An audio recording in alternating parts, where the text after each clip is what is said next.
Thank you very much, Siaya Institute of Technology Choir. Madam Chief Guest,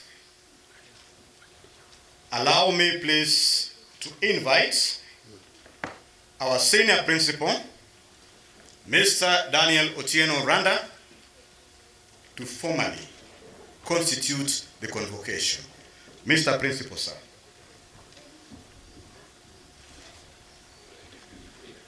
Our Chief Guest, the Principal Secretary, State Department of Vocational and Technical Training, Dr. Margaret Makima, by the power conferred upon me by the TVET Act number 29 of the 2013, I hereby declare the convocation constituted. Thank you.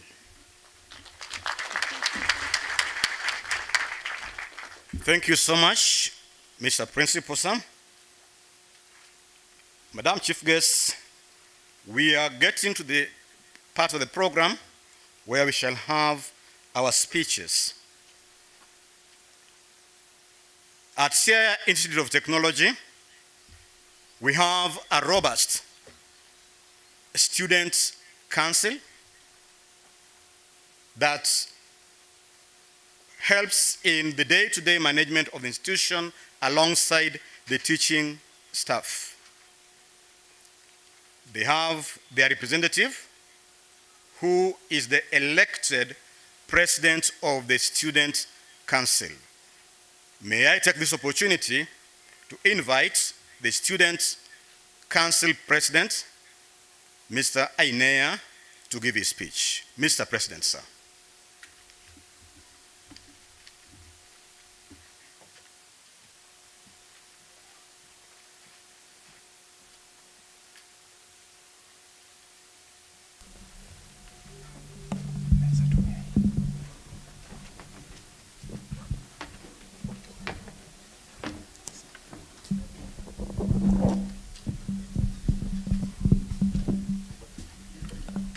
The chief guest, allow me to take this opportunity to present the speech from the Student Council Chairman.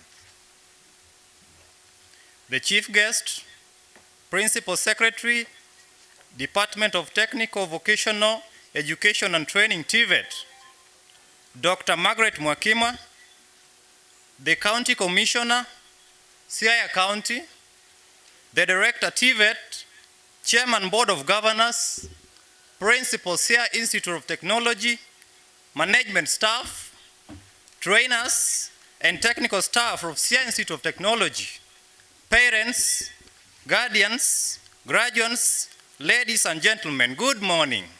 Good morning. It gives me great honor to stand before you today to congratulate all the comrades who are graduating today at this fourth graduation ceremony of Siaya Institute of Technology. Indeed, it has been a long journey coupled with a lot of hard work, determination, and resilience. This far, we could not have reached without the support that the government has continued to give to trainees of TVET institutions. Many of these graduates today can attest to the fact that had it not been for the government capitation through the KUCCPS and the HEB loans, their dream to pursue post-secondary training could not have been realized.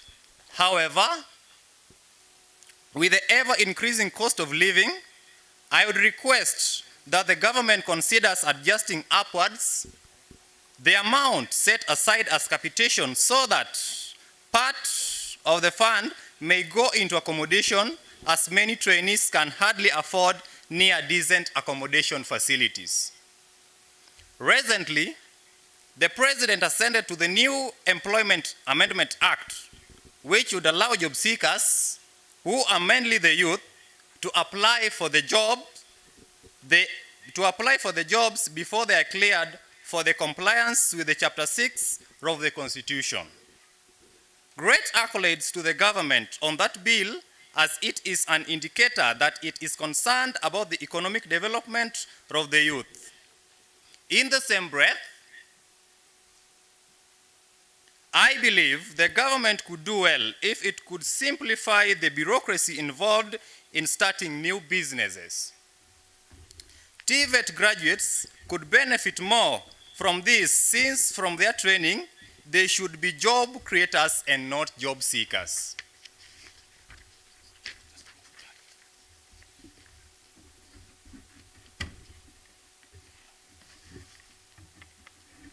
Thank you. I would wish to thank the Board of Governors and the management of Siaya Institute of Technology for the conducive learning environment they have created so far. Everyone present here today would agree that this graduating class has had a privilege to learn in modern classrooms, use state-of-the-art training equipment, and a neat environment. A thing former graduates of Siaya Institute of Technology only dreamt of. In that connection, the role played by our trainers cannot be overstated. The trainers have actually imparted us with the knowledge that we should apply in every circumstance of our lives to improve ourselves as well as the society. Truly, every interaction we have had with our trainers, whether inside the classroom or during extracurricular activities, has been humbling and source of great learning. To our parents, guardians, and sponsors, we are grateful for the sacrifices you have made to keep us sound at Siaya Institute of Technology. It has called for a lot of self-denial, and I can assure you that your struggles have not been in vain. In front of you are competent young Kenyans who are able to compete in the global space. Finally, to our graduates, the journey is just starting today. You have been trained and well equipped with the knowledge and skills to face the outside world. Be good ambassadors of Siaya Institute of Technology. Be a beacon of hope to those coming after you. Make the best of every opportunity that comes your way, and always remember to give thanks to God. With those many remarks, I once more say congratulations on your graduation day. Thank you, and God bless you all.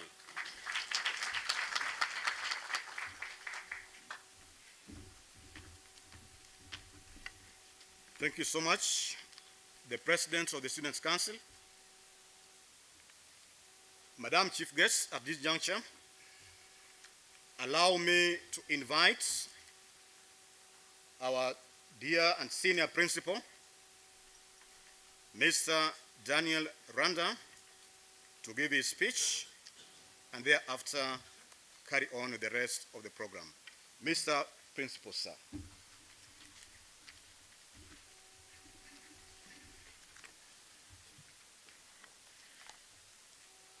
Our chief guest, may I start with the salutation to the honorable members of the Board of Governors, Siaya Institute of Technology, invited guests, colleague principals from our sister TVET institutions and their representatives. Chief guest, if you may allow me, I call upon them to stand wherever they are to wave.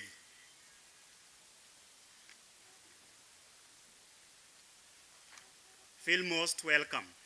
I think they can introduce themselves.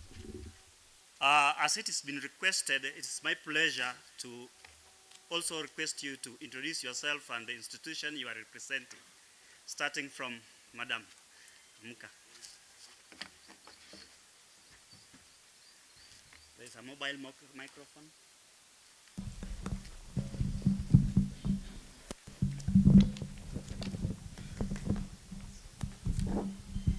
Thank you. I'm Rispa Odhiambo, Principal, Nyakach TVC, Kisumu County.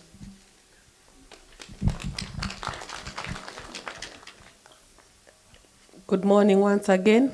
I'm Rosa Yugi, representing the Principal, Kisumu National Polytechnic. Chief guest, members of the board, distinguished guests, colleague principals, ladies and gentlemen, good morning. Okumu J.W. Odhiambo is my name, the principal, Kabete National Polytechnic.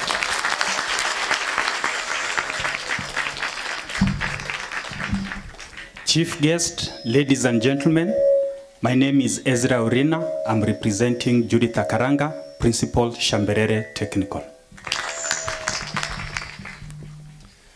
Chief guest and guest, I'm Felix Obuya, representing Uguncha TVC. Thank you. The chief guest, members of the board, I am Titus Otieno Baraza, representing the principal, Kitale National Polytechnic. Chief guest and all protocols observed, I'm Lilian Otieno from Karen Technical Institute for the Deaf, representing Madam Tekla Chemobo. Chief guest, members of the board, invited guests, I'm Lilian Apio, representing the principal of Ramogi Institute of Advanced Technology. Chief guest, Board of Governors, Siaya Institute of Technology, colleague principals, graduates, and parents. Good morning. I'm John Omondi Owoko, the principal of Muga Technical and Vocational College, Homa Bay County. Thank you. Chief guest, ladies and gentlemen, I'm Professor Basilongor, representing the Vice Chancellor, Masinde Muliro University of Science and Technology. Okay, chief guests and all the guests, I'm Mr. Dan Akula, representing the principal Bondo Technical. The chief guest, all invited guests, I'm Kiari Nahashon, representing Principal Kambune Technical Training Institute, Meru County. Chief guest, all protocols observed, Samuel Onzilo, representing Sami Waitito, Principal Kiambu Institute of Science and Technology. Chief guest and all other guests, good morning. I'm Kinyangi Kenneth, representing the principal Kendege TVC, Migori. Chief guest, board of governors, and other ladies and gentlemen, I'm Watako Johnson, representing the principal Kisiwa Technical Training Institute from Bungoma County, Dr. Murunga. Thank you. Thank you so much. Chief guest. Chief guest and other guests, good morning. I'm Ed Kinyamao, representing Principal Chamasiri TVC, Joseph Okumu. Principal, chief guests, all protocols observed. My name is Anton Churchill, representing Principal Ugenya Technical and Vocational College in Siaya County. Thank you. May I request the Siaya staff to wave for the chief guest? Siaya staff, wave. Feel most welcome. Chief guest, allow me now to give my speech. This fourth graduation ceremony for Siaya Institute of Technology marks an important phase in the lives of our graduates for whom we have assembled here. Today, we are celebrating 1,405 competent graduates who are graduating with the Higher National Diploma, Craft, Artisan Certificates. In line with our mission, which is to produce competent human resource for sustainable development, I take this opportunity on behalf of the staff to congratulate all our graduates on their graduation.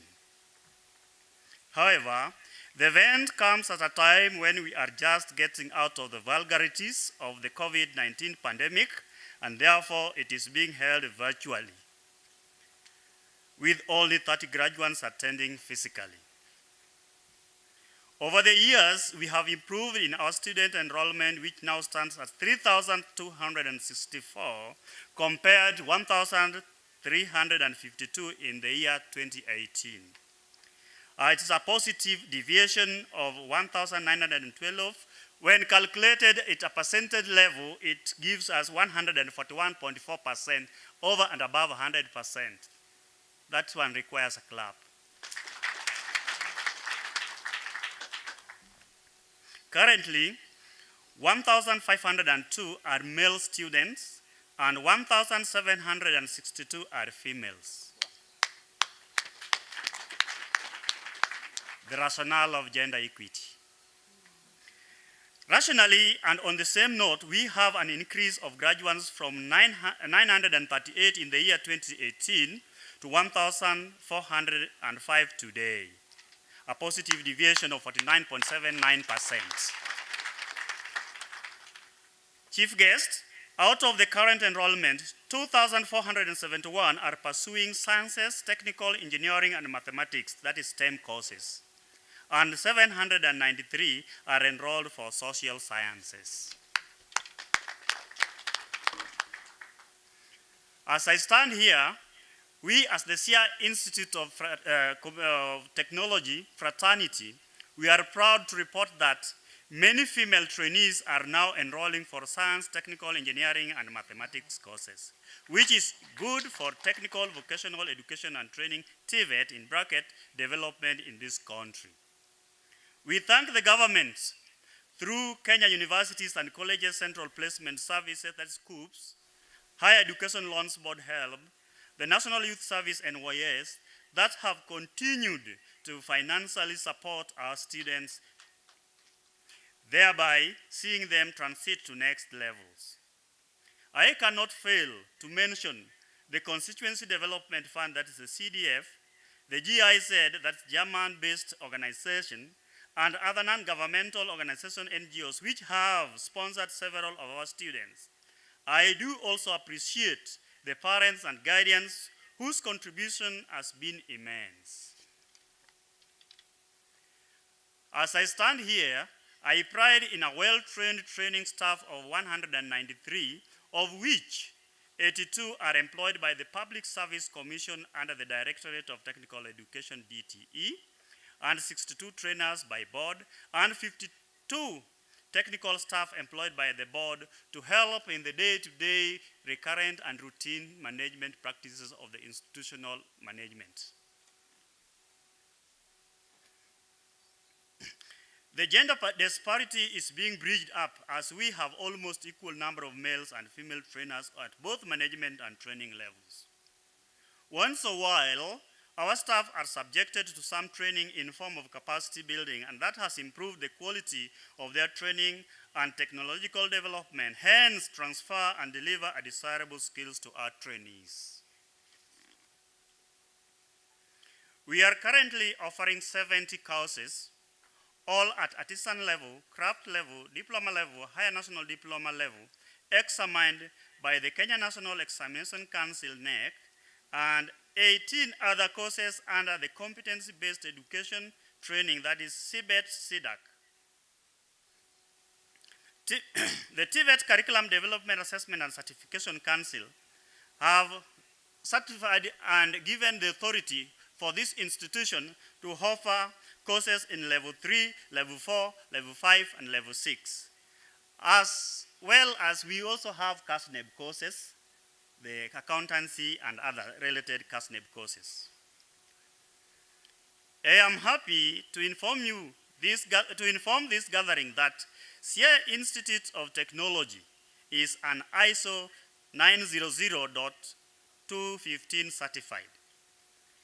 This is a milestone as it ensures quality management systems which are put in place, and hence efficiency has been improved by the ERP system, e.g. we have the ABNO automated system put in place to help in running our operations.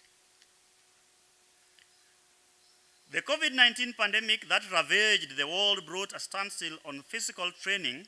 However, Siaya Institute of Technology, SIT, was able to put in place the information communication technology, that is ICT, infrastructure that enabled and ensured the training was conducted on. So I'll just continue. Dr. Margaret Mwakima, esteemed guests, including those from the Ministry of Education, members of the Board of Governors, principals, Siaya Institute of Technology, and principals and representatives of principals who are joining us for this ceremony today, parents, guardians, and sponsors, graduands, ladies and gentlemen. I'd like to take this opportunity to welcome all of you to this happy occasion on which Siaya Institute of Technology is holding its fourth graduation ceremony. I feel welcome, a special welcome to Madam Chief Guest for honoring us with your presence here to grace this special occasion in the life of our institute. Earlier on, you informed me this is your first visit. Yes. I would like to appeal to you it should not be the last. This is one of your homes, and we will be very happy to welcome you here anytime. Announced and unannounced. Karibu sana. Today, as I said, is a very special day for us. We are presenting graduates who have worked diligently and have merited the certificates they will receive today. We are proud to congratulate them. Tunasema hongera sana, graduates. And in the same breath, I want to thank and appreciate the effort that the trainers and non-training staff have put in preparing these graduates to be able to have this graduation ceremony today. Anytime I attend a graduation ceremony, I'm reminded of the sower in the Bible. You remember this sower who was scattering seeds, eh? And some fell on hard rock. Eh? There are others that fell on the paths. And still other seeds fell amongst thorns. And then there are seeds that fell on good soil. And they germinated well and bore fruit. The graduates today are those seeds, the good seeds that fell on the good soil. And they would not have reached this level if the trainers and staff in this institute did not nurture them to be graduates today. So I say asanteni sana, walimu, and also non-training staff for taking care of our trainees who are graduating today. Over time, Siaya Institute of Technology has continued to grow. I joined the board in 2017, late. It's like 5 years now. And during those 5 years, I've worked with 3 different principals, very, very hard-working gentlemen. And with their tremendous energy and effort, they have transformed this institute enormously, tremendously, to begin to look like a college, a post-secondary school college. I must admit that the institute I saw when I first came here in 2017 was perhaps even less less appealing to very many secondary schools we have in the country. And today, you will agree with me, things are looking different, and luckily looking different in the positive direction. In terms of infrastructure, we have changed a lot of things, and I want to believe we will have the energy to continue in that path. I am happy to see Mr. Okumu here, John, the immediate former principal before Mr. Randa came. And earlier on, there was Mr. Andama, who is not here. I'm only speaking of the principals I worked with. So forgive me if I don't mention any that I did not work with. These are very hard-working and focused gentlemen, and they have presided over this great transformation that we see here today. Working very closely with the Board of Governors, and Madam, allow me to introduce them so that the guests and graduates can see them. And because do we have that mic? I really would appreciate if we could hear each of their own voices. Some voices are very musical. I don't want you to miss that. Who has the mic? We will start anywhere. You can start from that.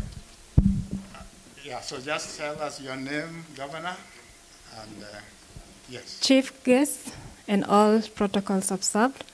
My name is Engineer Caroline Kosgei, member of the board.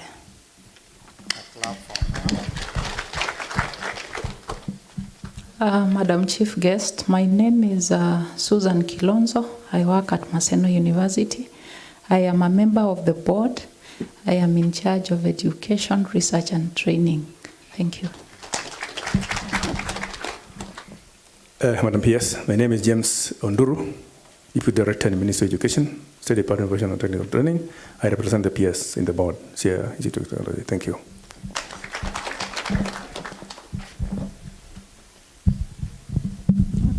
Thank you, Madam PS. My name is Stephen Ahau. a member of the board and a representative of the governor, Siaya. Thank you.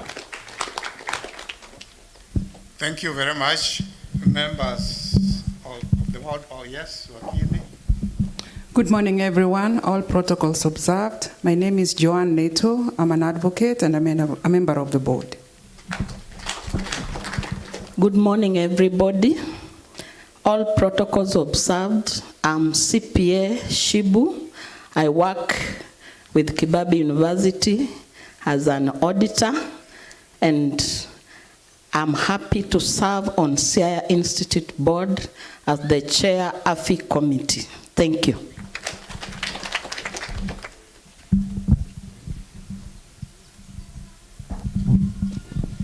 Good morning.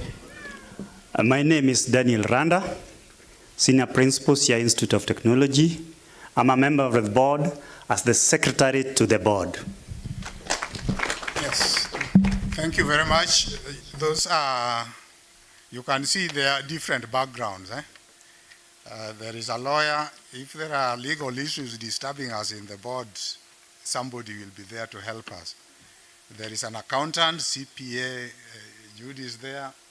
Mambo ya auditing, kachero kidogo. Hiyo kazi yote anafanya. If you want an engineer, and if you want seasoned teachers like us, we are also there. And Mr. Howe. So it's a very well-balanced board.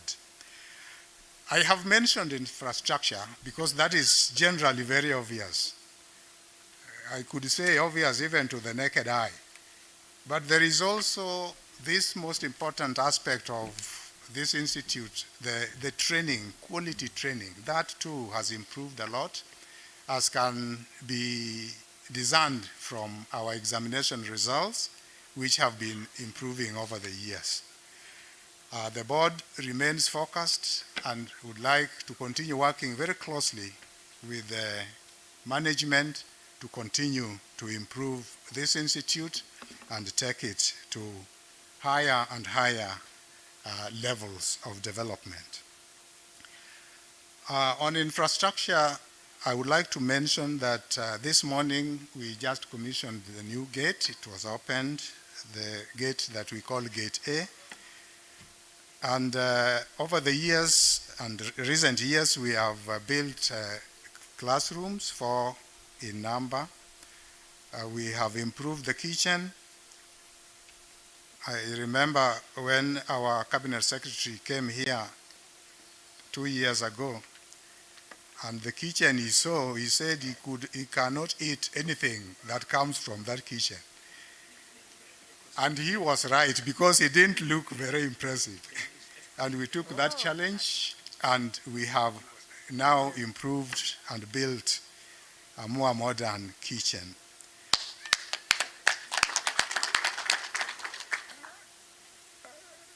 We have built the hair dressing and beauty therapy workshop. Science laboratories have been renovated. We have put up Cabro pavements. Again, because of the challenge the cabinet secretary gave us when he visited. It's good to have visitors around. You know, they see what you normally take for granted and ignore. And the cabros are now there, so that if you walk around here, you are unlikely to have your shoes getting dusty or muddy, depending on the season. All these improvements are meant to facilitate and improve quality of training. The board will remain committed to ensuring a prudent use of resources which are put at our disposal, and also those that we are able to generate internally. Using those resources, we shall continue to provide efficient and effective services to our customers, and also the quality of services that meet the expectations of our stakeholders.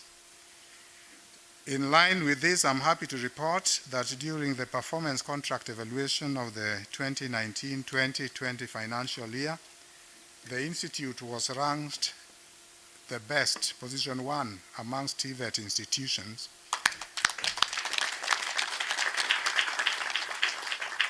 An achievement that we are very proud of because we are also aware of the effort we put in to get that achievement. We have also put in place measures that ensure quality service delivery is enhanced, especially through policy document development or revision. Policy documents recently developed or revised include Human Resource Policy and Procedures Manual, Academic Policy, Internal Control Policy, Meritorious Award Policy, Finance Policy, Procurement Policy, and Risk Management Policy. We will continue to make more as the need arises, because through those policies we ensure that we remain focused and are not managing by trial and error. While great strides have been made in the improvement of infrastructure at the Institute, a lot still needs to be done to bring Siaya Institute of Technology to a level commensurate with its age and mission. The limiting factor, as usual, is usually financial resources. The Institute, for example, using its internally generated funds, built an institutional management training kitchen and restaurant, which we did a couple of years back. However, due to funds limitation, the facility has not been adequately equipped. And we also have the library and ICT complex, which started in the year 2016 and was funded by the government, but has since stalled after the flow of funds stopped. I think we are all aware, especially because of the COVID-19 challenge, that our economy may not have been doing as well as we desire it to grow. And because of this, perhaps that's why the flow of funds stopped. We want to take this opportunity to thank the Ministry of Education for providing the financial pillar upon which the Institute operates and develops. The board does not take this huge support for granted. We really appreciate Madam Chief Guest, because we continue to benefit from the policies initiated by the government, like capitation and like the help and so on and so forth, because they have enabled the flow of funds to the Institute to be more regular, and it is easier to plan with funds that flow regularly. And we have been able to do a few things that you here I am mentioning, like the institutional management kitchen and restaurant. We therefore do not want to shy off from, as we thank the ministry, we do not want to shy off from asking the ministry to continue to find ways, even amidst this economic difficulty, to support us, especially in equipping the institutional management facility and also other equipment, as our secretary will continue to request on our behalf to the ministry, and also to consider introducing or bringing more funds to help us complete the library and ICT complex. I was passing with you near it, Madam Chief Guest, and I think you must have seen it as an eyesore. It's an eyesore that worries us, but now we have got one additional person to worry about it also, and that is you. Together, if we worry actively about it, I'm sure something good will happen. And not very long from now, it might begin to be one of those facilities that anybody coming here would want to visit because of the beauty that will result from our worrying and effort. You don't just worry and stop there. You worry and put effort. itafanyika, itawezekana, si ndio? Yes, thank you. I want to conclude my remarks, Madam Chief Guest, by thanking you again for devoting a full day for us today. Your presence here is very much appreciated, and we thank you very much for making time for us. I want to thank all other guests who attended and our graduates and staff for making this day a success. I want to wish you God's blessings and thank you very much for coming. God bless you. Asanteni sana. That's all my remarks. I would now like to take this opportunity to invite the Director Technical Training, ably represented here, to give us some remarks. And I want to thank that directorate too for very ably supporting Siaya Institute of Technology. Everybody here supports us, isn't it? Asanteni sana. Karibu director.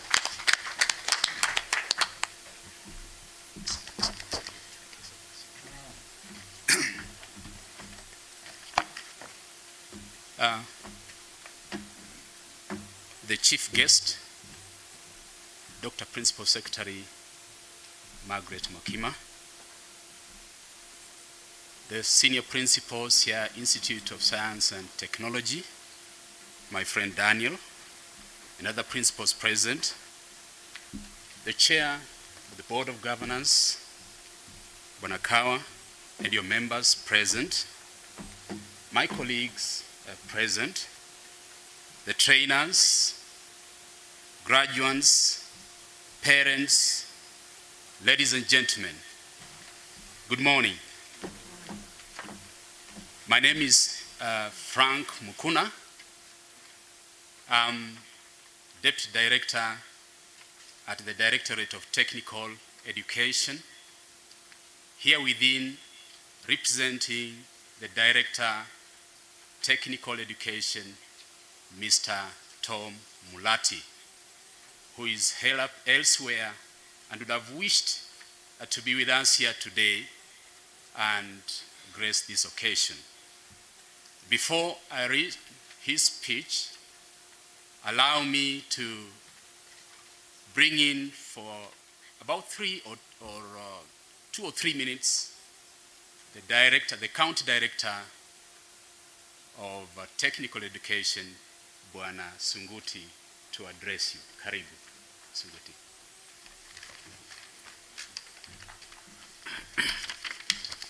Our chief guest, all protocol observed. My name is Joseph Sunguti, County Director TVET for Kisumu and Siaya counties. I wish to welcome all of you to Siaya County and this college in particular. I don't wish to say much because my bosses are around. I just wish you well as we participate in this graduation ceremony. Thank you so much. May you all be blessed. Asante sana Bwana Sunguti. Huyu ndiye afisa wetu wa mashinani ambaye anasimamia eneo la Kakamega na Kisumu. Thank you for the good work you are doing, Bwana Sunguti.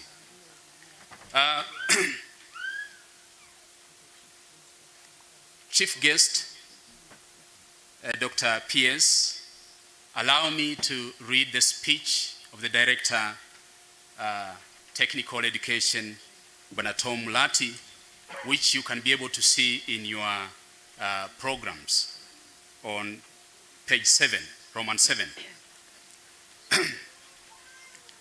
On behalf of the TVET Directorate, I take this opportunity to congratulate the Board of Governors, management, staff, and graduates of Siaya Institute of Technology on this auspicious occasion.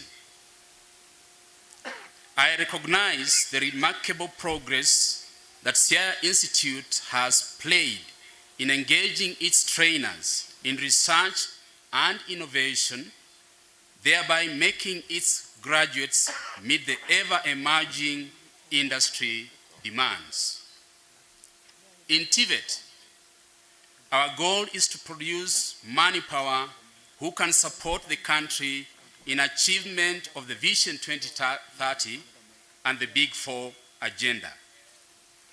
To do this, TVET has ensured that competence-based education and training, CBET, is rolled out in all TVET institutions.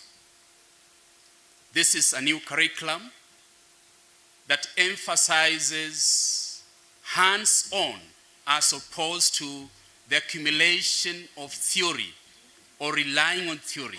Our graduates are supposed to practice and be able to acquire the skills and be able to even practice out those skills when they go out into the market.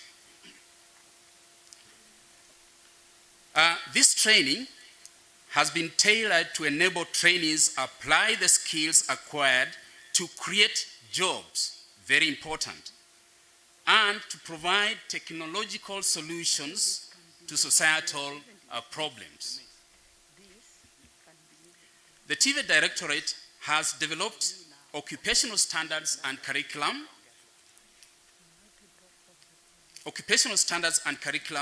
currently being implemented in TVET institutions.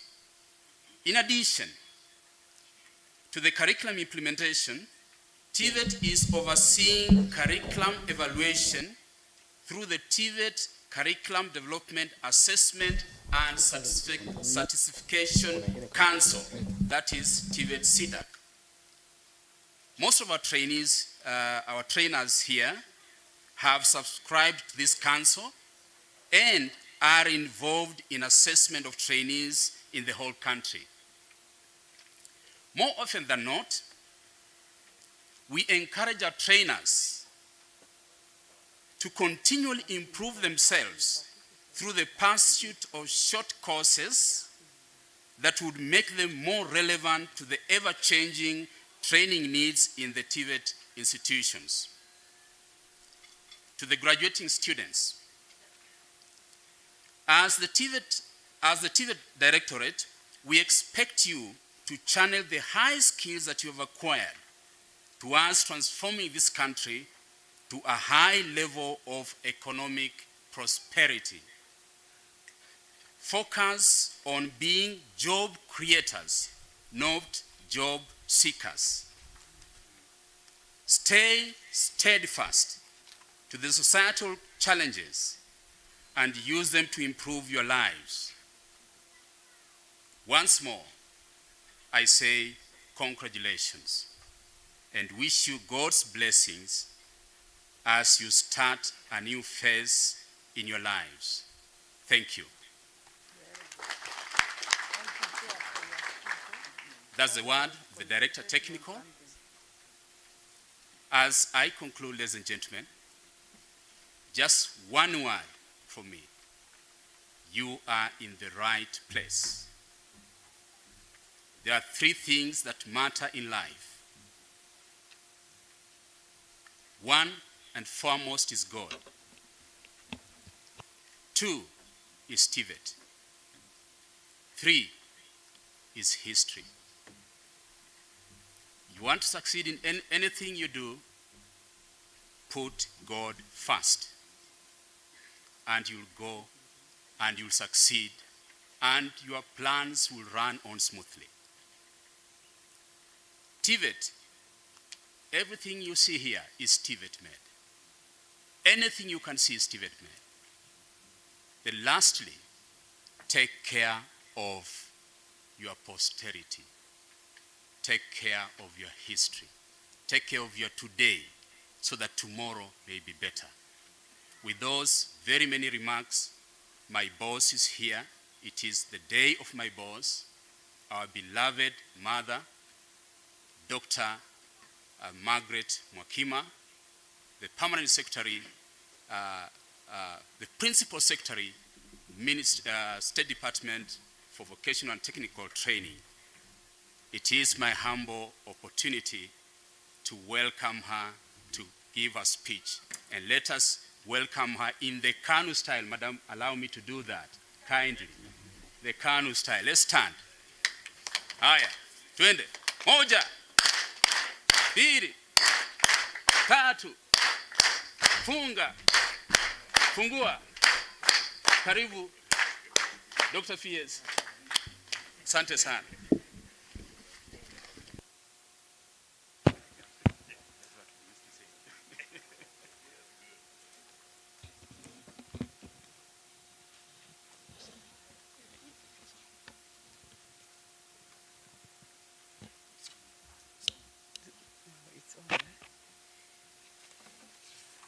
I did know that I have talents in my technical directorate. I think COVID really did us not very well. And that's why I've actually directed that in a week's time, I should meet all my deputy directors so that I can know who they are and exactly what they are capable of. And only because we are finalizing our TVET blueprint and we want to get champions that can now deliver each of those priorities and the flagships. So, Bwana Deputy Director, you've already earmarked you in terms of our delivery of the TVET blueprint going forward.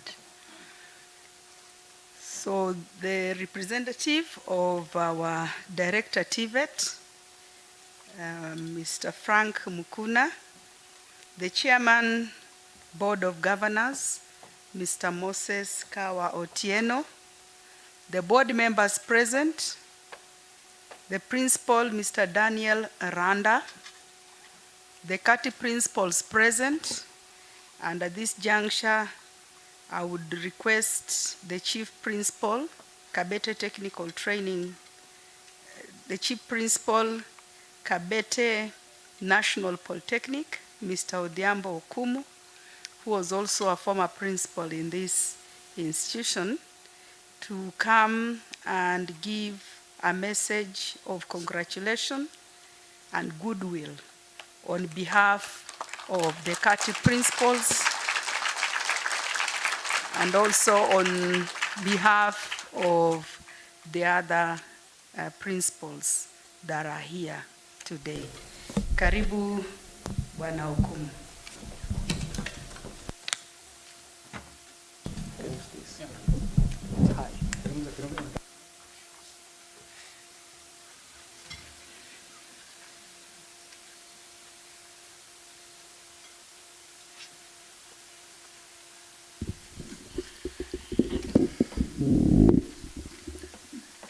Thank you, Madam Chief Guest, the PS, State Department for Vocational and Technical Training, for this privilege that you have granted me, and even breaking protocol. I feel quite humbled. And on behalf of all my colleagues at CATI, which is Kenya Association of Technical Training Institutes, and where I also serve as the chair coordinating principals of national polytechnics. Many of them are not able to attend today because of an ongoing capacity building workshop for principals in Mombasa. And on their behalf and the institutions that they represent, we want to congratulate all the graduates for a job well done. You can clap for yourself. It's no mean achievement to achieve what you have already obtained. And also to Siaya Institute of Technology, from the Board of Governors, the principal, trainers, staff, we want to say a big congratulations because this is an awesome ceremony. May God bless you. And with those very many remarks, Madam PS, allow me to sit down. Thank you.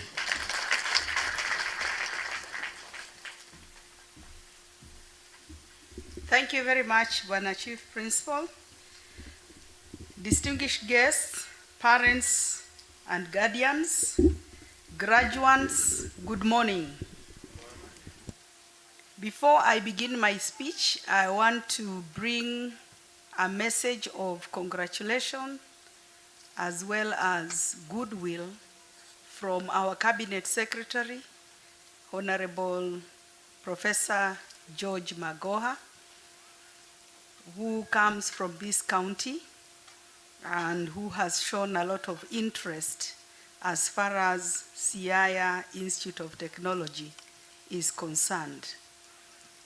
As we talked this morning, I informed him I'm here, and I believe if he has to visit again, he'll be very happy to see the paved pathways. He'll also be very happy to see the college kitchen and the restaurant. So I think that day he'll have a meal.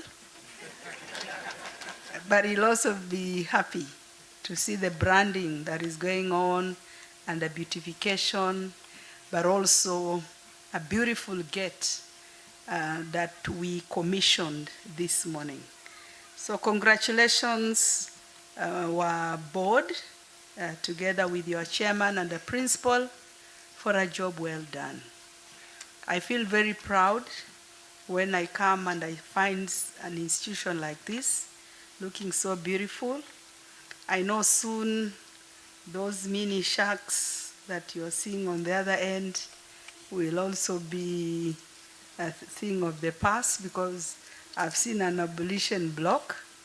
But again, also out of the request of the chair, there is some ISO building that we have now seen this morning.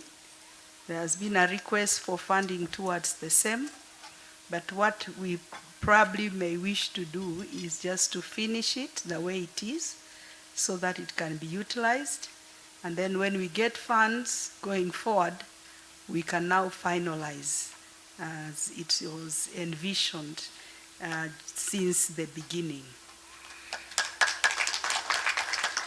So congratulations, Bwana Principal. The institution looks so beautiful. And I know when these flowers grow, it will even look more prettier. I just want to request you, now that this area has no issue in terms of rainfalls, if you could plant trees around the perimeter fence. It will do two things. One, it will also increase the aesthetics of this institution, but also it will help us in terms of dust management. It will mitigate on the noise pollution, but ultimately we'll also be contributing as TVETs as far as offering adaptation and resilience in the matter of global warming and climate change. A few trees should be able to provide some little carbon sinks in this area. So, Bwana Principal, you can involve your student and staff. I'm being told there are seedlings available from KEFRI. You only need to have a seedling, a tree nursery prepared, and they'll not take long before they are able to be seedlings for you to plant. And if there's an issue there, let me know so that I can also intervene with the Ministry of Environment and Forestry. Ladies and gentlemen, I'm delighted to join the Siaya Institute of Technology community to mark this fourth graduation. My appreciation goes to the graduates for working hard during their training, but also to the student leadership. Bwana President, you gave a very good speech, and you have a foresight on what you exactly want to see at Siaya Institute of Technology as a trainee, and this is what we have purpose to do.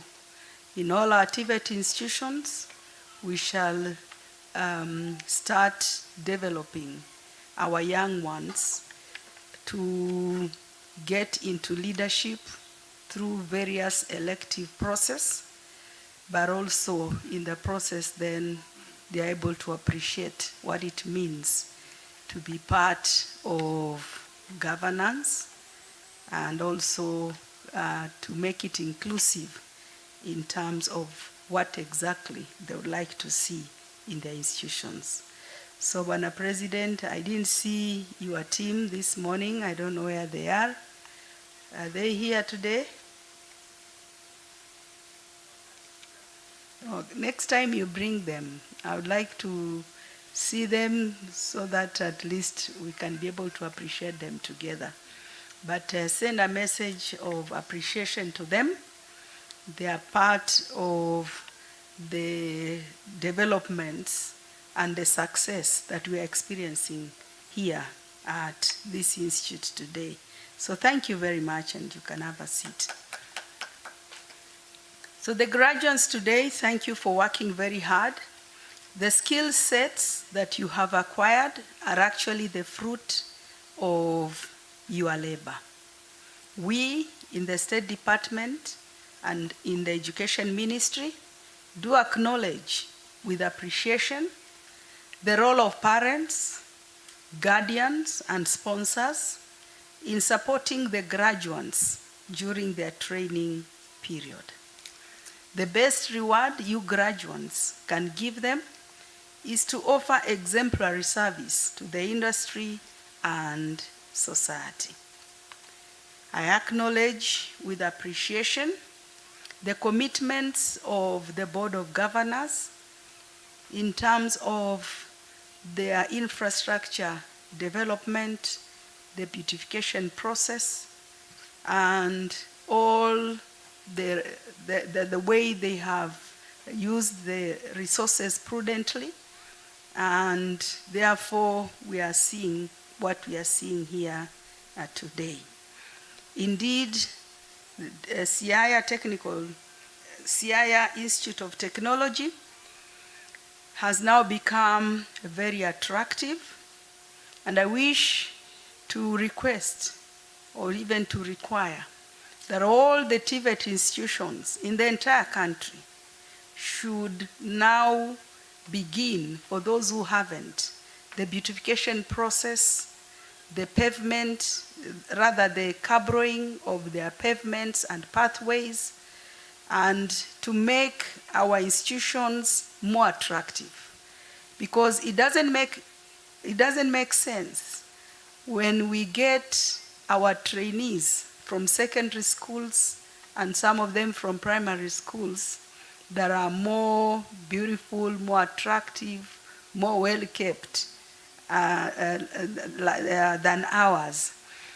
For us to be able to encourage our trainees to even wish to enroll in our TVET institutions, we need to make them very attractive.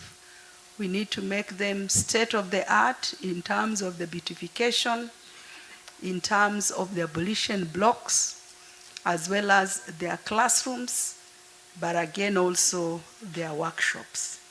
So this is what we need to see.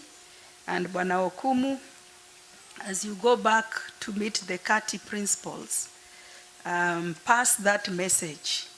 We, as I said, we are finalizing our TVET blueprint. And what is coming strongly is rebranding of our TVET institutions. And part of the rebranding will involve their aesthetics, as also we do the infrastructure development, but again, as we equip them with the equipments. Ladies and gentlemen, globally, TVET has become critical in achieving rapid economic, social, and technological growth. This is because human resources require greater skills to participate in the knowledge economy. The TVET institutions are therefore expected to offer demand-driven programs that will supply identified skill deficits in the ever-changing industry. And to this effect, I also want to appreciate the academic, both the academic and non-academic staff for the realization of skills within our TVET graduates, and including the ones graduating today, that are actually relevant, and they are the ones that are going to provide the competencies that are required in the labor market. So thank you so much, the trainers, but also those that are in support as support staff. Ladies and gentlemen, the government is investing much more resources in modernizing and expanding technical and vocational institutions. It expects to meet the human resource need of the industry and re-equip institutions with modern training equipment that match industry requirements.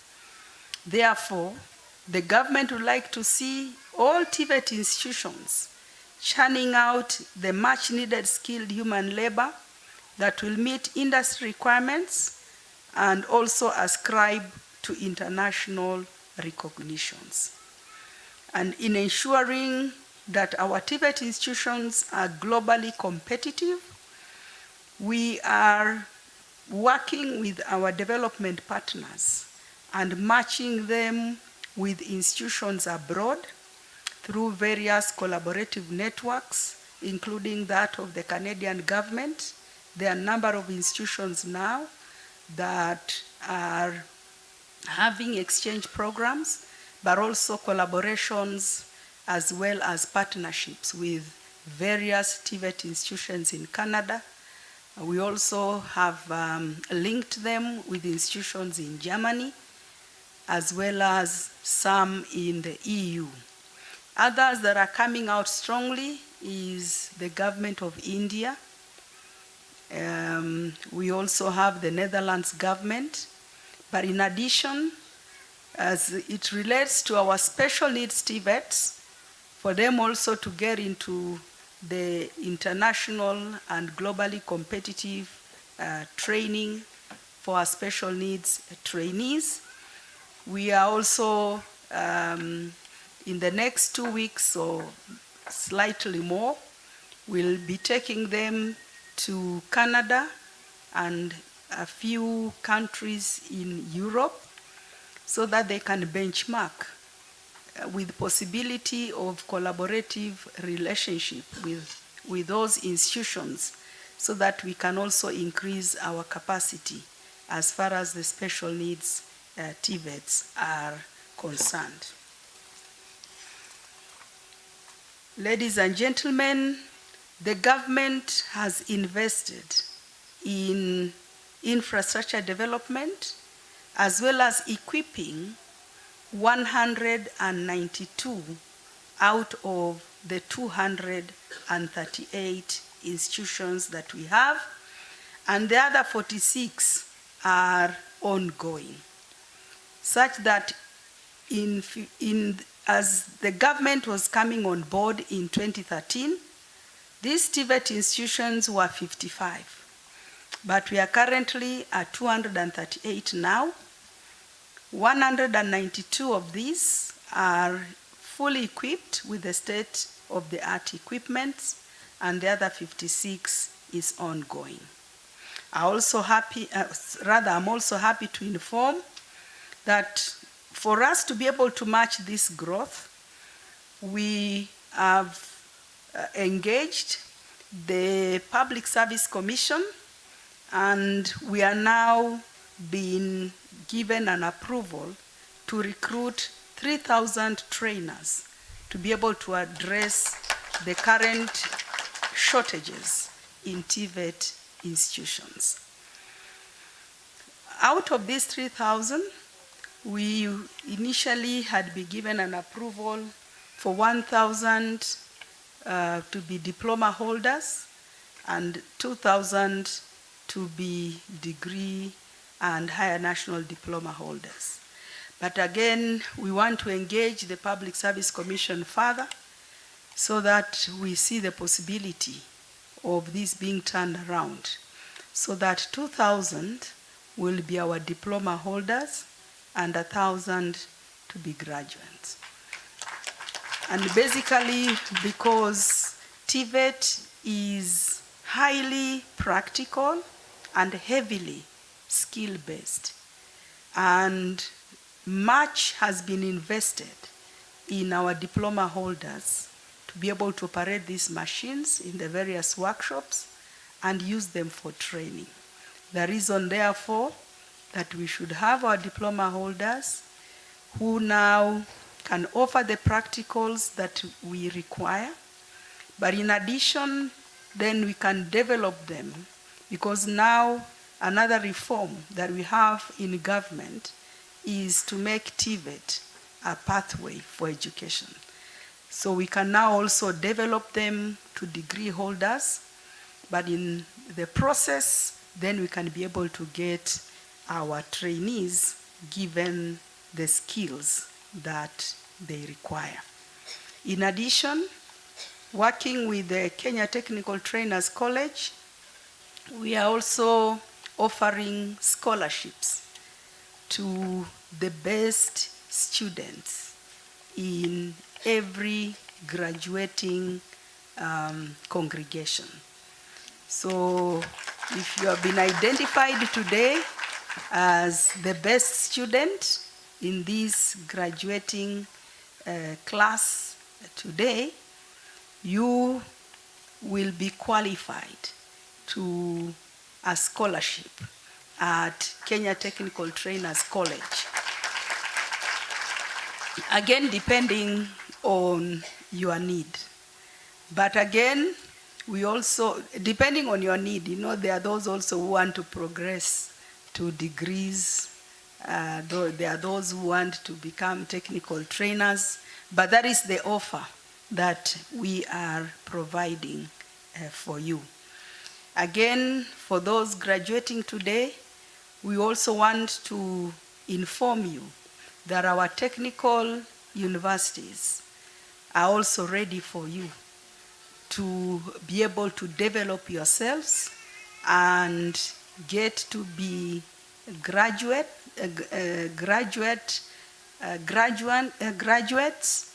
as you do your undergraduate and your graduate degrees, even up to postgraduate, and use the knowledge that you have gotten through the various trainings and the skills that we have given you as you pass through the hands of the TVET institutions to get to a position of becoming a PhD holder or even a professor, like the ones we have, some of the ones we have here today. And Professor, I should have even invited you to say a message of goodwill. Vakini ni sawa too, but I think you should come and sit somewhere here at the dais so that you also become a source of encouragement to our youth as well as to those graduating today. What I'm actually saying is that we are now coming up with various pathways within our TVET institutions. And we as TVET are here to offer hope to Kenyan youth that you can be able to realize your academic vision by enrolling in our TVET institutions. It doesn't matter at what level you enroll. It also doesn't matter how well you performed or did not perform in your KCPE or in your KCSE. For us, we are saying, even with a grade E, we are ready for you. What we are interested in is your talents. What we are interested in is what you can use your hands to do. Because TVET is about the psychomotor, but more the development of the motor, so that you can be able to put a brick upon another brick, You can be able to put a cabro next to another cabro, and you can be able to put a pipe to another pipe and allow water to flow, and many other of the practical related. Because what we are promoting is TVET, get a skill, and leaving no one behind. We are promoting TVET, come, get a skill, and leaving no one behind. And that is why part of what the government has done is to give capitation, so that we make TVET training more affordable. And again, through the Higher Education Loans Board and other goodwill from our leaders, both the constituency leaders and the county leaders, a number have also managed to bridge the gap through the Constituency Development Fund and through the bursaries that they also get from the governors.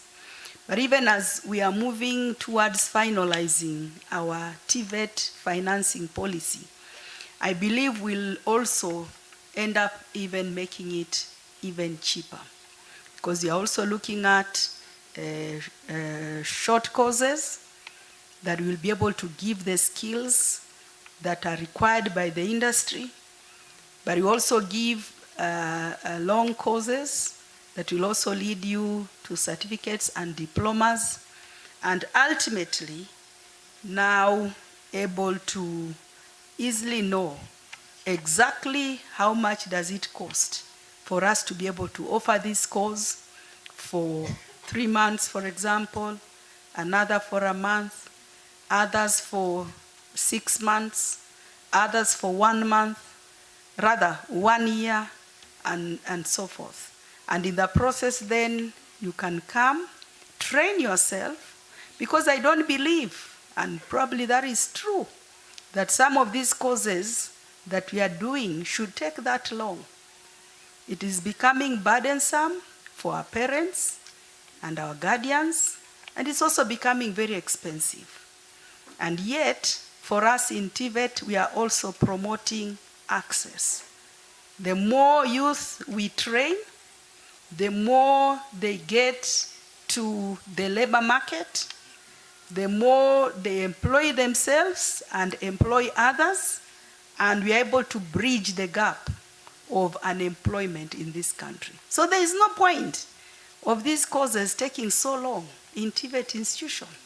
How can you just take 1 or 2 years to know how to bake cakes? Does it make sense?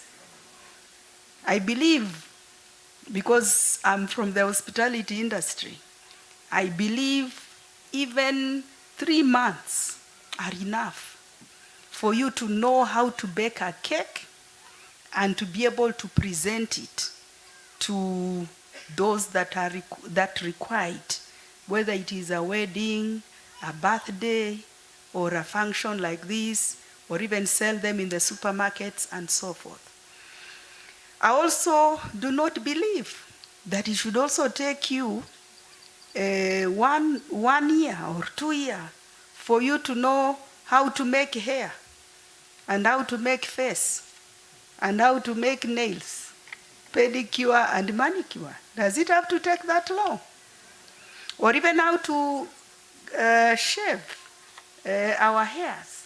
I've seen programs that are being done and being run elsewhere, where it's only taking about 3 months, and we release a graduate that is able to do hair like this one of this lady that is crossing about, and for our principal here that is looking so pretty, and be able to shave nicely like our director here, and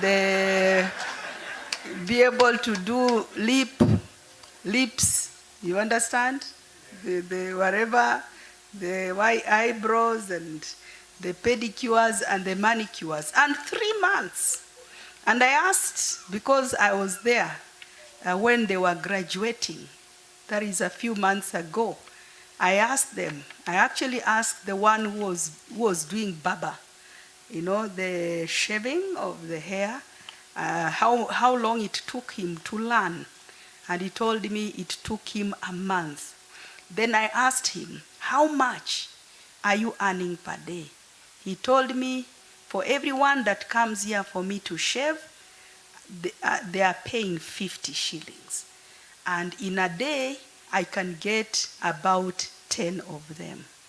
And if a day does better, I could still get more than 10.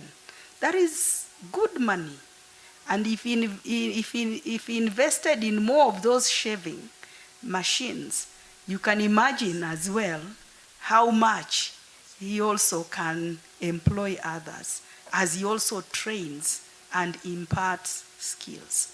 So that's what we want to see as far as our TVET is concerned.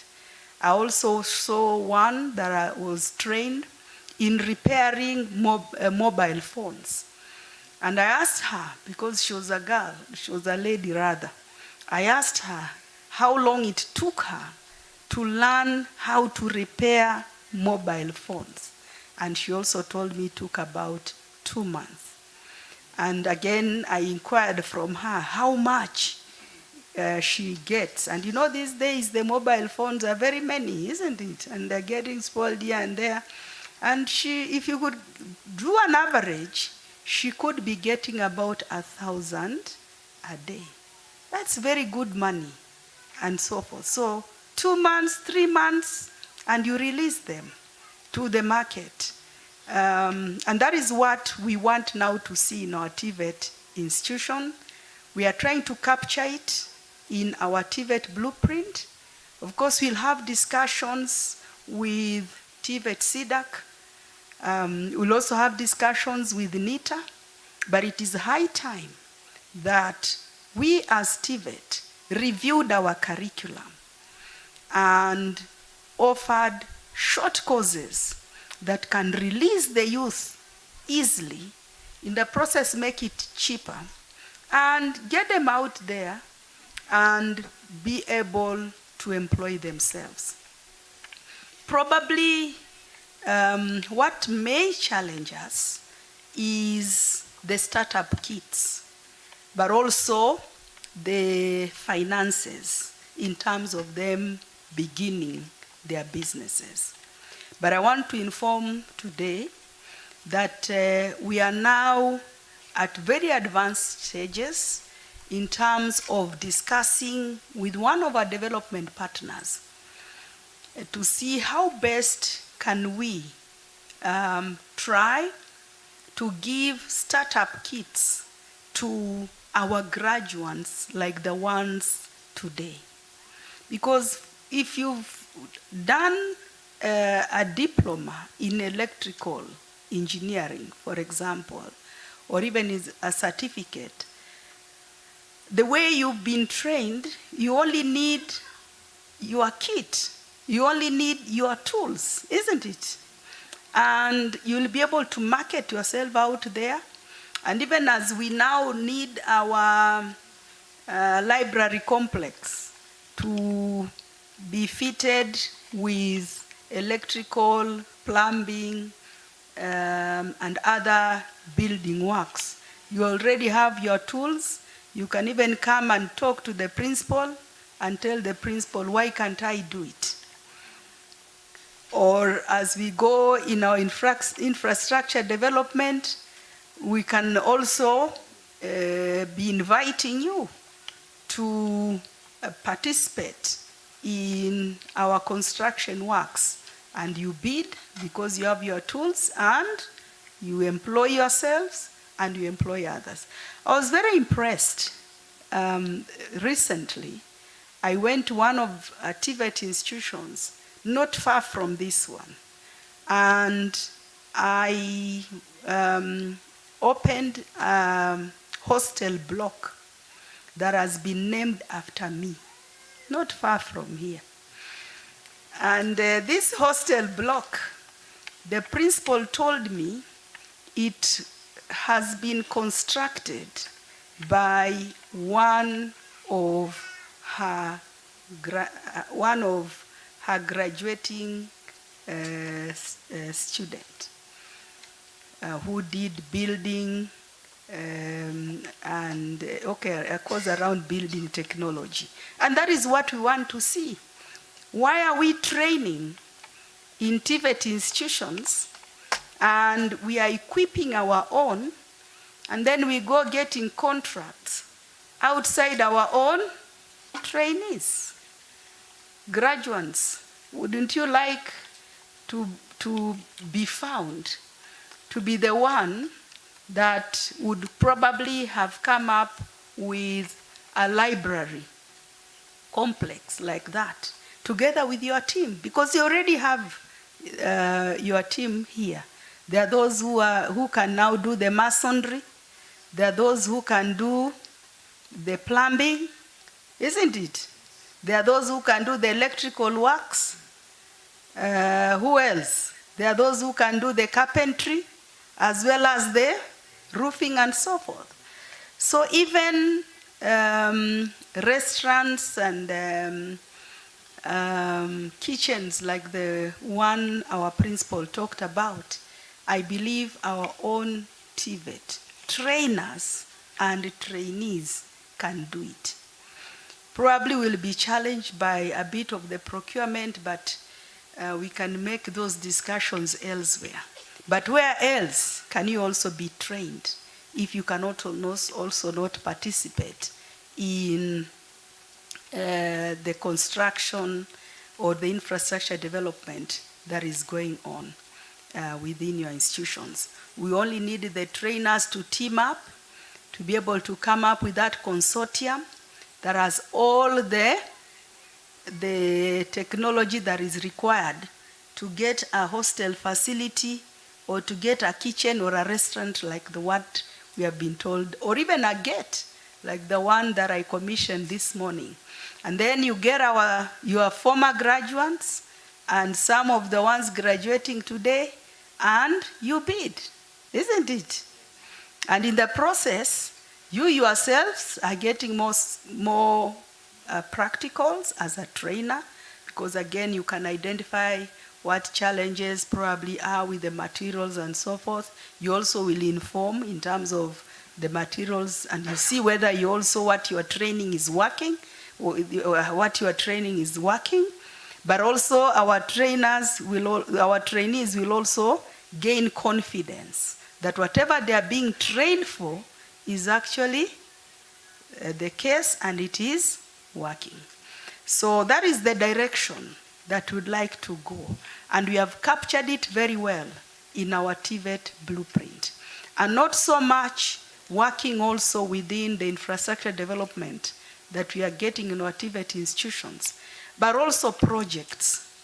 As a government, we are also getting to do huge projects like the SGR, like the Nairobi Expressway, the various highways, and others that we have done. But the transfer of technology is not so much focused on. So part of what we are envisioning to do within our TVET blueprint is project-based training. We want to see all the projects that are coming into this country, whether they are donor-funded projects or funded within the government, huge projects that we attach our technologists, we attach our technicians, and we also attach even engineers, engineer trainees from universities, so that this skill can also be transferred. And I believe that is the way we also can make huge savings within those constructions. But again, we can also ensure that when the other projects come, then our own Kenyans can also take it up. So again, this we have factored it in very well in our TVET blueprint, amongst others. Ladies and gentlemen, there is need to train a critical mass of technologists, technicians, and artisans in TVET institutions for us to be able to achieve the socioeconomic growth in the country. Therefore, TVET institutions are to design demand-driven programs to be able to bridge identified skill gaps in the diverse fields. The number of trainees graduating from TVET institution has also been increasing steadily. And I note with gratification that Siaya Institute of Technology is today releasing 1,405 graduands in diverse disciplines that are necessary for sustainable development, achievement of the Big Four agenda, and the Vision 2030. And to you graduates, as you go out there, I also want you to take advantage of our being a regional bloc within the East African, being in the regional economic bloc, that is the East African community, and the free movement of labor. But also, now that we are implementing the African Free Continental Trade Area, we are also members of COMESA. We are also in AGOA. But again, we also are working very closely with other economic blocs, as well as other countries in other continents. We'd like you to look within, but also look beyond. As it stands now, the diaspora contribution to the foreign exchange in this country is surpassing that of the traditional economic activities such as tourism and agriculture. And much of this diaspora contribution is actually coming from technical and vocational related workers who are providing labor market in the United Arab Emirates, for example, in America, in the UK, and other countries in the world. And this is proven, and this is true. So look beyond, and the Ministry of Labor will be able to help you facilitate. Because what we are believing in as TVET is that your skill should also be able to contribute to your own livelihood, but also the livelihoods of those that depend upon you, but more so in the socio-economic development. We are also too aware that TVET graduates are also going to enter into a globally competitive labor market. And this is the reason why I keep requiring that all our technical institutions to benchmark, collaborate, and partner with top institutions in the world. The other day, we were in Namibia for the World Skills Africa. We participated in 3 competition skills. Of course, when you hear 3, you also are looking at me, and I am also looking at myself. I believe we should have done more. Because even from this Siaya Institute alone, how many competitors would have given in the 16 that we had? But all the same, we participated in 3. And in all these 3, we got medals. And in one of them, we got a gold. Now, why am I saying this? It is because these World Skills Africa competitions, for us as Kenya to be able to get medals in the three, it is telling the world out there that our TVET graduates and our TVET institutions are ready for the global market. But even as we prepare for Shanghai in the coming 2 or 3 months, I believe sometimes in September, for the global world skills competitions, or even what we call now the world skills competitions. I believe that is the time we'll even showcase and tell the world there that Kenya is ready for you. Kenya has the technicians, Kenya has the technologists, and Kenya has the artisans. And it also has the various technical skills and competencies that the world requires. So let's keep the collaborations and let's keep the partnerships going. Ladies and gentlemen, quality training is a mirage without proper equipment and trained personnel. We want TVET institutions to provide an industrial level experience for both the trainees as well as the trainers that match industry necessities. We are just about to complete our continuous professional development policy, because as you know, it is now it's a requirement under the TVET Act that all our trainers should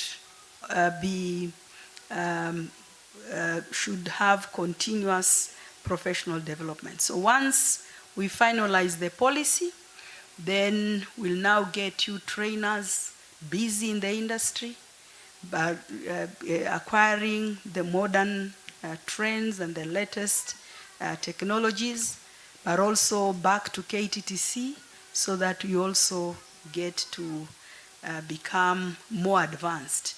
Because going forward, we'd like our TVET to be ahead of the industry, to be the one informing the industry in terms of the latest and the modern technologies, as well as the trends and so forth. So soon you will see us now coming to tell you to give more.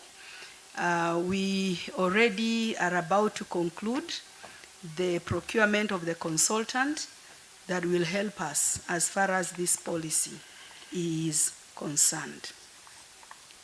Again, as we move to CBET, where we'll have to train and give more practicals to our trainees, we also are finalizing the TVET cooperative or dual training policy, where we will train with the industry on a 50-50 basis. Already we have begun, though in a pilot way, with Kiambu Institute of Science and Technology, with Thika Technical Training Institute, and Nairobi Technical Training Institute, as far as dual training or cooperative training is concerned. So once we are through with, and of course this is meeting a lot of success and is actually informing a lot as far as our curriculum development, our trainers development, and our equipping of our labs and our workshops is concerned. And what we're actually saying is that now more than ever, the industry players will become an integral part of the whole training policy. And so therefore, to this end, I want to applaud the industry players for their continued support in accepting our TVET trainees in the establishments for attachments and internships. I also want to appreciate the energy, the skill, and the resilience that is being provided for by our artisans, technicians, and technologists in shaping our industry and our manufacturing agenda. As you're all aware, the fourth industrial revolution that we are going through still requires artisans, technologists, and technicians. Kenya has envisioned in 2030, through Vision 2030, to now become an industrialized nation and get into a manufacturing economy. The major driver towards the realization of this is our TVETs. So to the graduates, the ceremony symbolizes your academic pursuit. It is also a moment to look back at what you have achieved in the academic journey. Remember, the society will judge you based on the quality of your service, integrity, and ethical behavior. On this note, I urge you to seize every opportunity to offer the best service to humanity. Ladies and gentlemen, in conclusion, I wish to thank the parents, the guardians, and the sponsors, and all of you here today for investing in the lives of these young men and women graduating today. I highly applaud the national government, the Higher Education Loans Board for allocating the funds to the trainees, the county governments, as well as the constituencies for awarding needy trainee bursaries to complete their courses.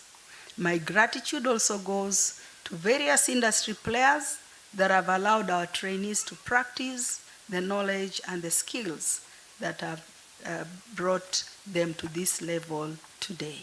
I also want to appreciate our development partners who have been very supportive in terms of our infrastructure development and equipping our TVET institutions. Finally, to all of us here and elsewhere, let us accord the Siaya Institute of Technology a chance to become a premium technical training institution that responds to the dynamic industry requirements.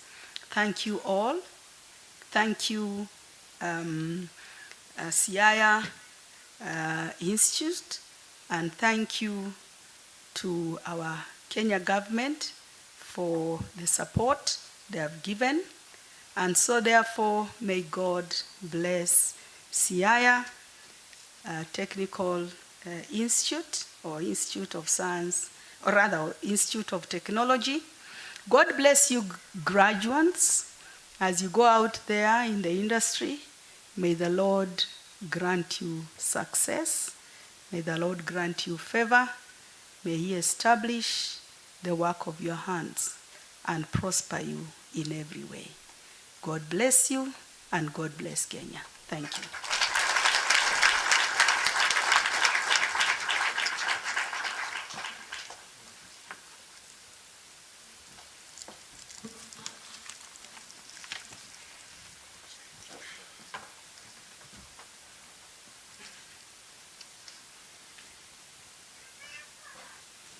Thank you so much, Madam Chief Guest.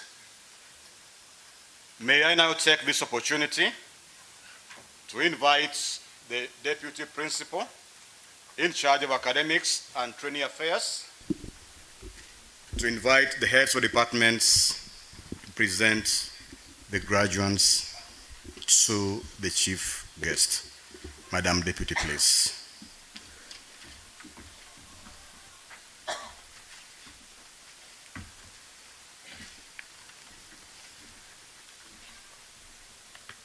Our chief guest in the State Department of Vocational and Technical Training, Dr. Margaret Mwakima. the Board of Governors, other dignitaries here present, my colleague trainers,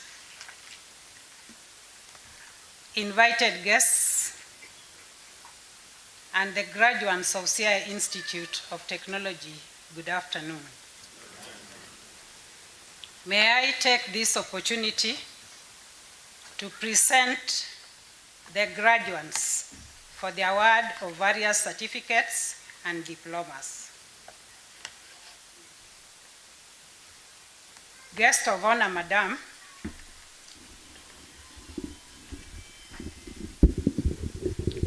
during the period between November 2018 and November 2021 academic years, a total of 1,405 graduates were trained, examined, and qualified for the award of artisan and craft certificates and diplomas. It is my pleasure, therefore, to invite the heads of the various academic departments to present their artisan graduates in the following order. Agriculture and Environmental Sciences Department, Building and Civil Engineering Department, Electrical and Electronics Engineering Department, Hospitality and Institutional Management Department, and finally, Mechanical Engineering Department. Thank you. In that order, please, HODs.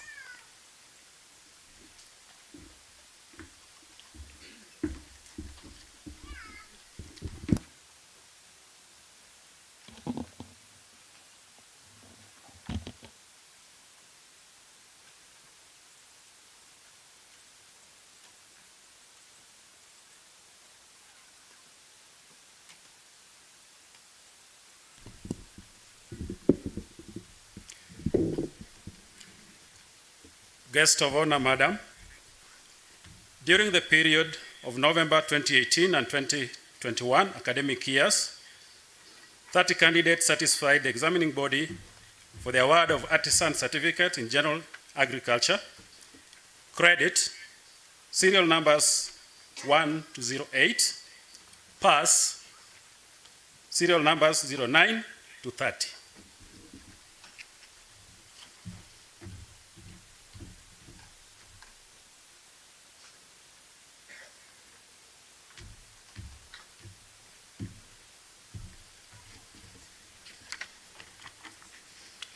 Guest of honor, Madam, during the period of November 2018 and November 2021 academic years, 2 candidates satisfied the examining body for the award of Artisan Certificate in Plumbing. Artisan in Plumbing, pass, serial numbers 31 to 32.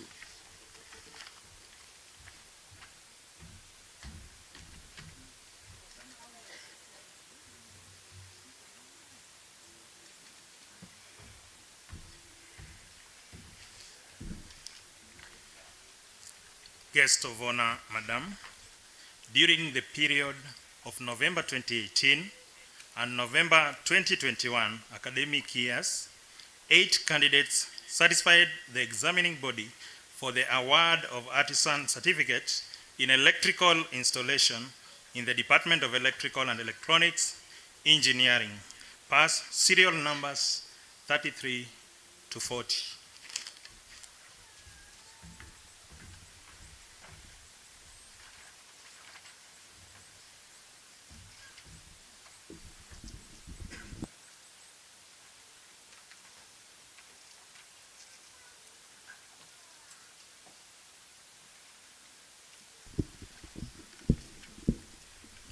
Guest of honor, Madam, during the period of November 2018 and November 2021 academic years, 11 candidates satisfied the examining body for the award of Artisan Certificate in Food and Beverage Production and Service in the Department of Hospitality and Institutional Management.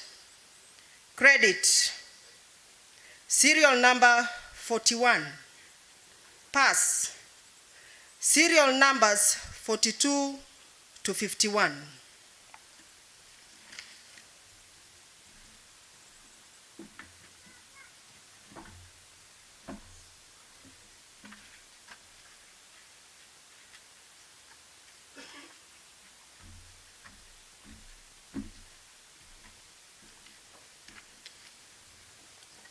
Guest of honor, Madam, during the period of November 2018 and November 2021 academic years, 61 candidates satisfied the examining body for the award of various artisan certificates in the Department of Mechanical Engineering. Artisan in motor vehicle mechanics, credit serial number 52 to 61, sorry. Then pass serial number 62 to 110.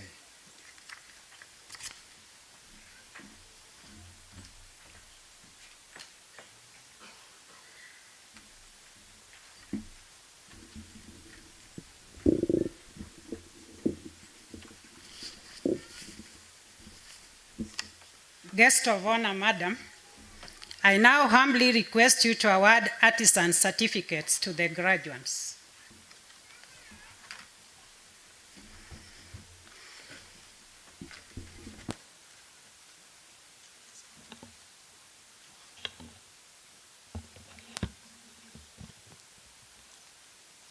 By the authority conferred, am I audible? Okay. By the authority conferred upon me by the TVET Act number 29 of 2013, and you having satisfied the examining body, I award you the artisan certificates for which you have been trained, examined, and qualified. Congratulations.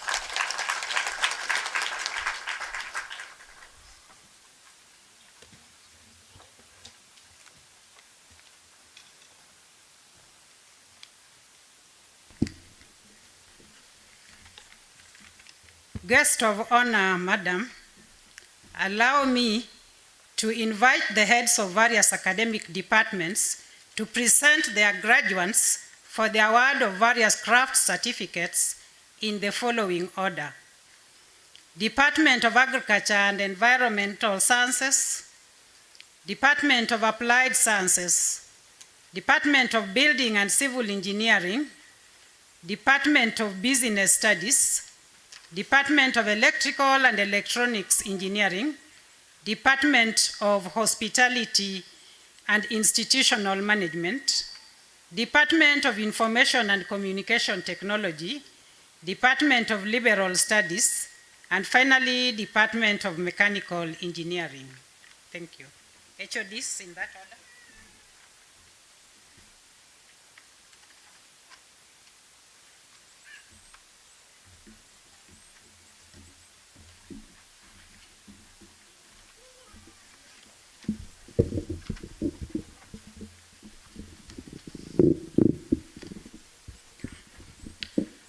Guest of honor, Madam, during the period of November 2018 and November 2021 academic years, 81 candidates satisfied the examining body for the award of craft certificate in general agriculture in the Department of Agriculture and Environmental Sciences. Distinction, serial numbers 1 to 6. Credit, serial number 7 to 73. Pass, serial number 74 to 81.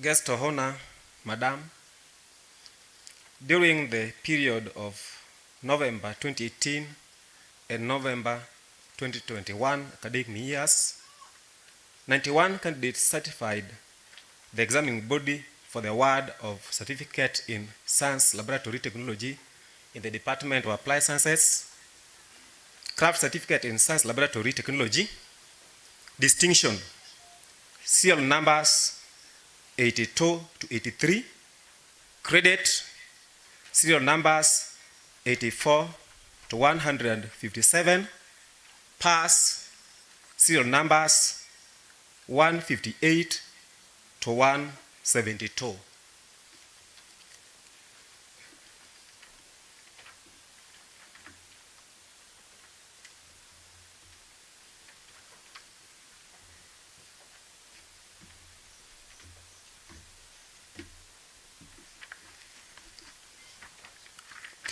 Guest of honor, Madam, during the period of November 2018 and November 2021 academic years, 69 candidates satisfied the examining body for the award of various craft certificates in the Department of Building and Civil Engineering, craft certificate in building technology, credit, serial numbers 173 to 182, pass, serial numbers 183 to 196, craft certificate in land survey, credit, serial numbers 197 to 214, pass, serial numbers 215 to 241.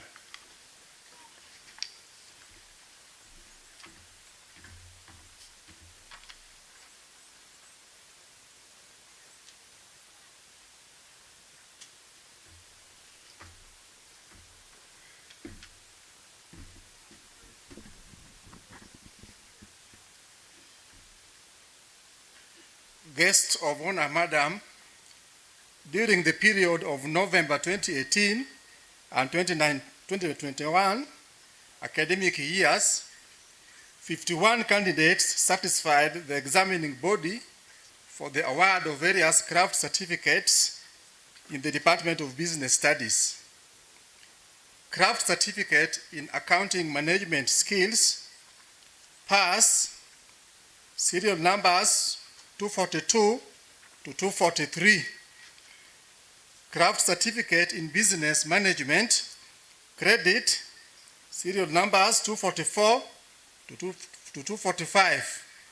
Pass, serial numbers 246 to 249. Craft certificate in human resource management, credit, serial numbers 250 to 259. Pass, serial numbers 260 to 268. Craft certificate in supply chain management, credit, serial numbers 269 to 284. Pass, serial numbers 285 to 292.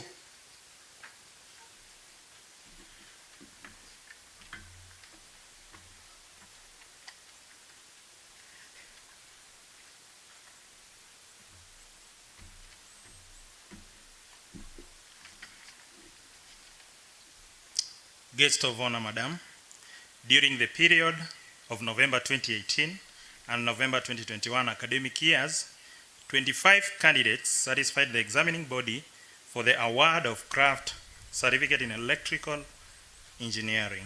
Craft certificate in electrical engineering, serial numbers, credit 293 to 297, pass 298 to 317.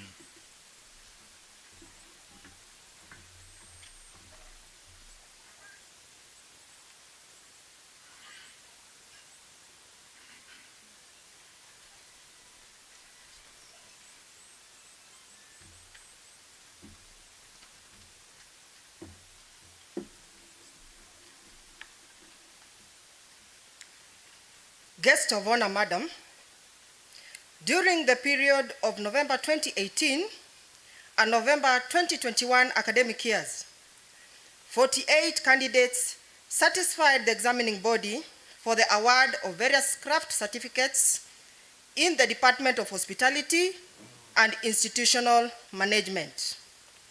Craft certificate in catering and accommodation, credit, serial number 318. Pass, serial number 319.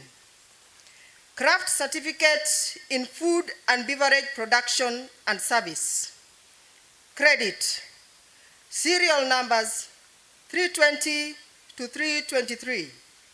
Pass, serial numbers 324 to 365.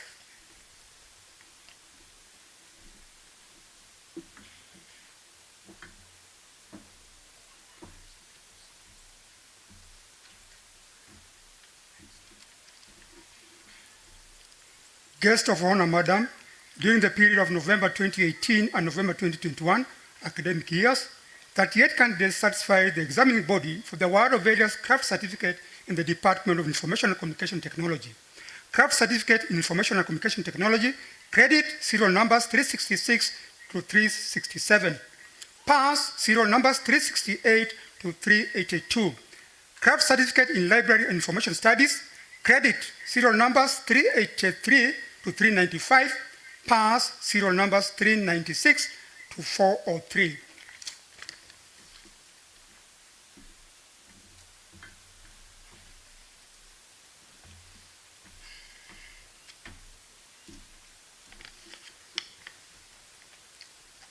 Guest of honor, Madam, during the period between November 2018 and November 2021 academic years, 201 candidates satisfied the examining body for the award of craft certificate in social work and community development in the Department of Liberal Studies.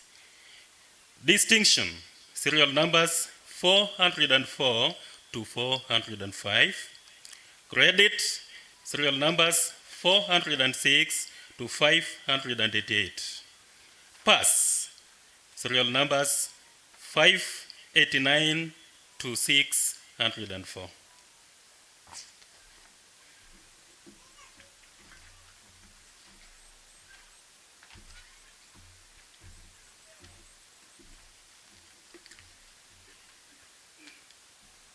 Guest of honor, Madam, during the period of November 2018 and November 2021 academic years, 10 candidates satisfied the examining body for the award of craft certificate in automotive engineering.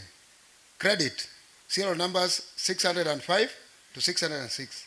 Pass, serial numbers 607 to 614. Thank you.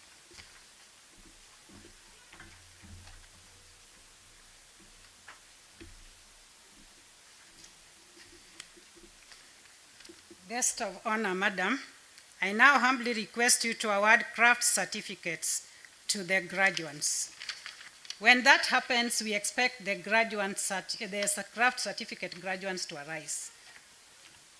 The graduate certificates arise.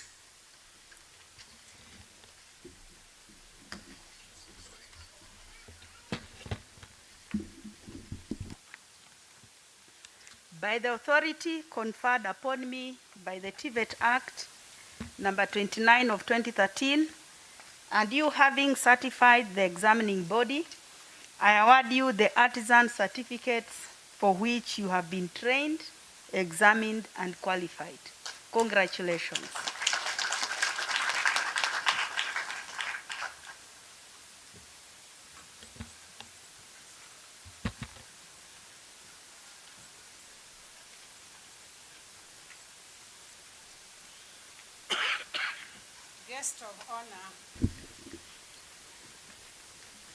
Guest of honor, Madam, again allow me to invite the various heads of academic departments to present their graduates for the award of various diplomas in the following order: Department of Agriculture and Environmental Studies, Department of Applied Sciences, Department of Building and Civil Engineering, Department of Business Studies, Department of Electrical and Electronics Engineering, Department of Health Sciences, Department of Hospitality and Institutional Management, Department of Information and Communication Technology, Department of Liberal Studies, and finally, Department of Mechanical Engineering.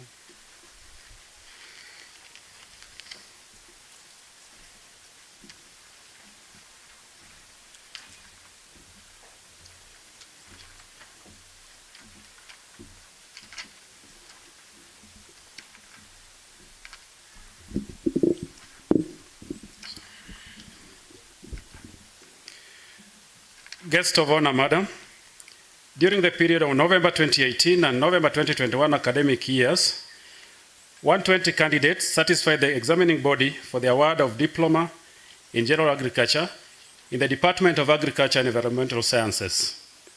Distinction, serial numbers 01 to 03. Credit, serial numbers 04 to 95. Pass, serial numbers 96 to 120.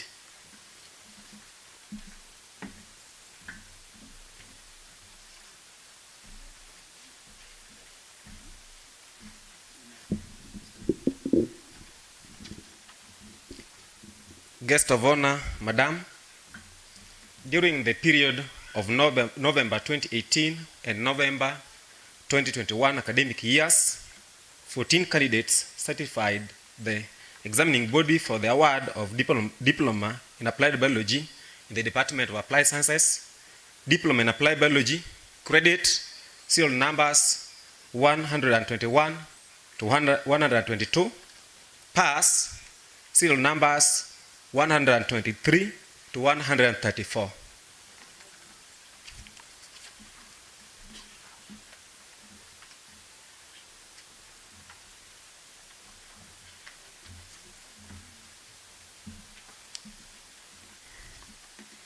Guest of honor, Madam, during the period of November 2018 and November 2021 academic years, 64 candidates certified the examining body for the award of various diplomas in the Department of Building and Civil Engineering.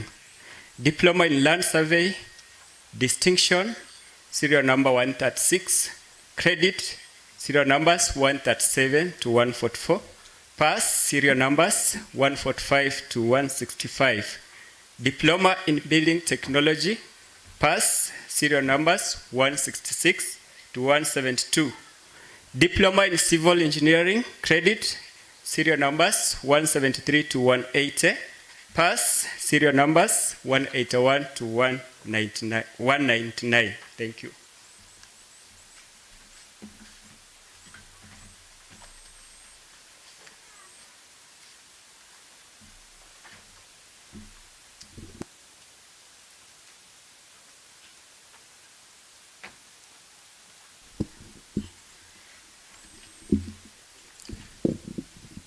Guest of honor, Madam, during the period of November 2018 and November 2021 academic years, 150 candidates satisfied the examining body for the award of various diplomas in the Department of Business Studies.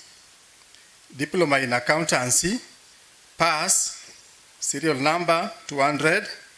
Diploma in Accounting Technician, pass, serial number 201. Diploma in Business Management, distinction, serial number 202. Credit, serial numbers 203 to 211.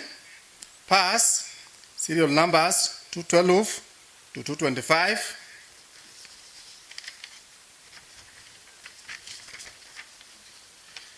Diploma in Human Resource Management, credit, serial numbers 226 to 255, pass, serial numbers 256 to 264. Diploma in Sales and Marketing, credit, serial numbers 265 to 266, pass, serial numbers 267 to 268. Diploma in Project Management, credit, serial number 269. Diploma in Supply Chain Management, credit, serial numbers 270 to 338. Pass, serial numbers 339 to 345. Diploma in Transport Management, distinction, serial number 346.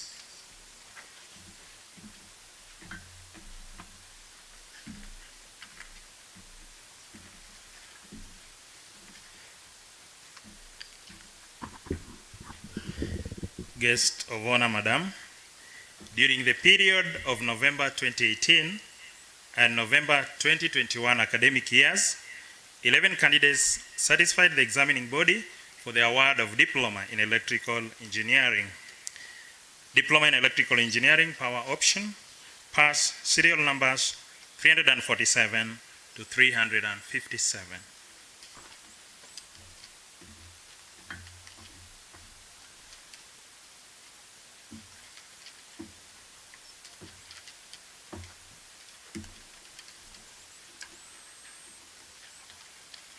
Guest of honor, Madam, during the period of November 2018 and November 2021 academic years, 13 candidates satisfied the examining body for the award of Diploma in Food and Beverage Production and Service in the Department of Hospitality and Institutional Management. Credit, serial numbers 358 to 359. Pass, serial numbers 360 to 370.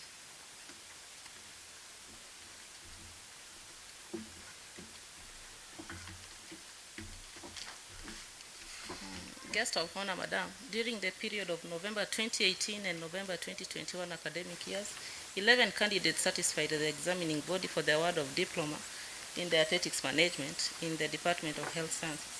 Credit, serial numbers 371 to 376. Pass, serial numbers 377 to 384.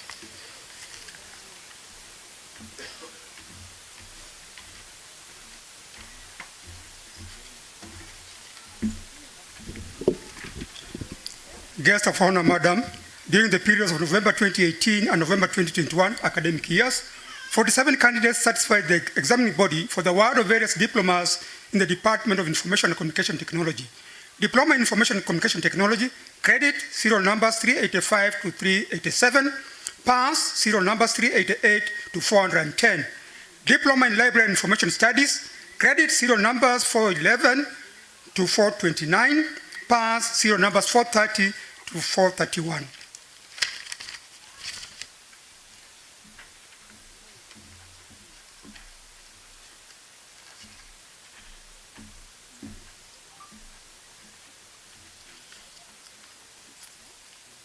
Guest of honor, Madam, during the period of November 2018 and November 2021 academic years, 8 candidates satisfied the examining body for the award of various diplomas in the Department of Mechanical Engineering. Diploma in Automotive Engineering, credit, serial number 432. Pass, serial numbers 433 to 437. Diploma in Mechanical Engineering, Plant Option, credit, serial number 438. Pass, serial number 439. Thank you.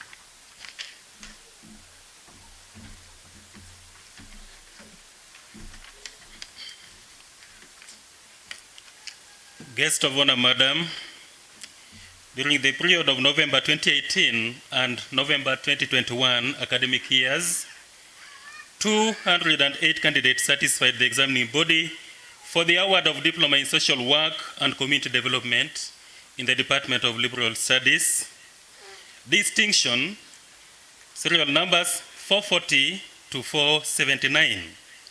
Credit, serial numbers 480 to 645. Pass, serial numbers 646 to 647.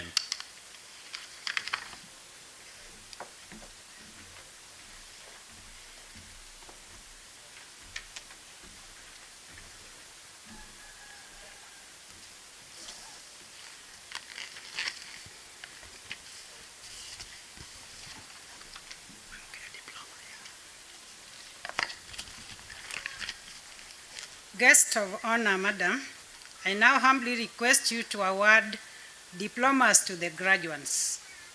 Diploma graduates arise.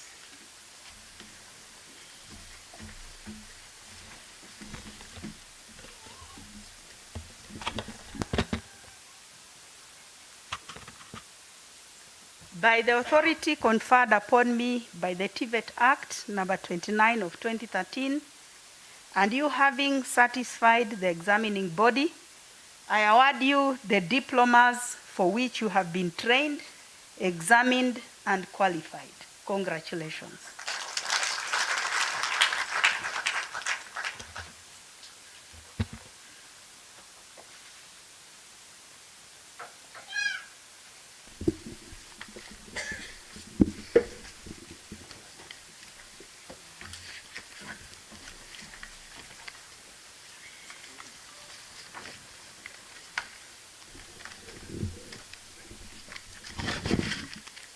Guest of honor, Madam, finally allow me to invite the heads of the various academic departments to present their graduates for the award of various higher national diplomas in the following order: Building and Civil Engineering Department, Business Studies Department, and Electrical and Electronics Engineering Department. Thank you.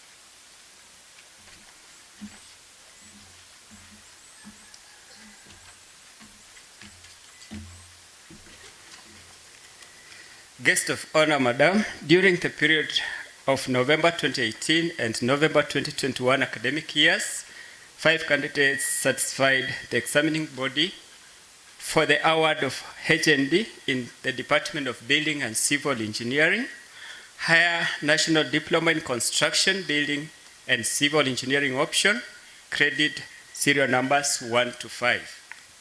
Thank you.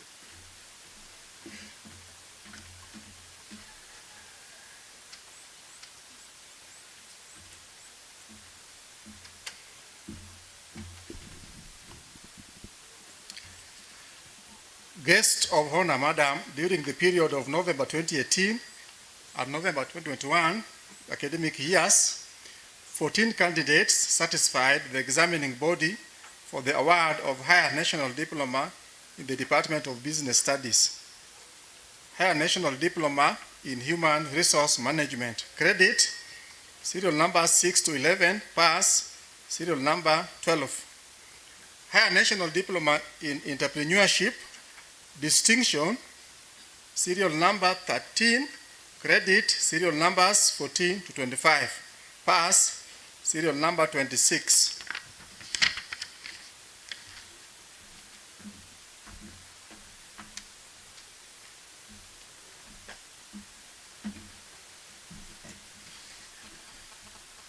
Guest of honor, Madam, during the period of November 2018 and November 2021 academic years, 5 candidates satisfied the examining body for the award of Higher National Diploma in Electrical Engineering in the Department of Electrical and Electronics Engineering.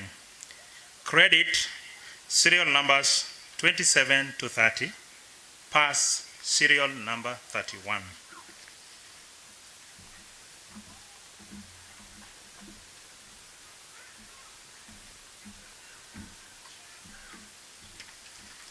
Guest of honor, Madam, during the period of November 2018 and November 2021 academic years, 2 candidates satisfied the examining body for the award of Higher National Diploma in Archives and Records Management in the Department of Information and Communication Technology. Higher National Diploma in Archives and Records, credit, serial number 32, pass, serial number 33. Thank you.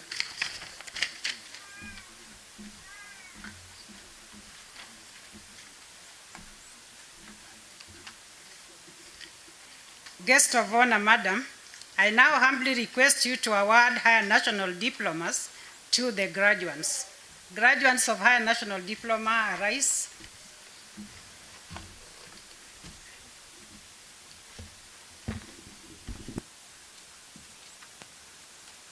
Before I award the awards for Higher National Diploma, I just want also to announce to the graduating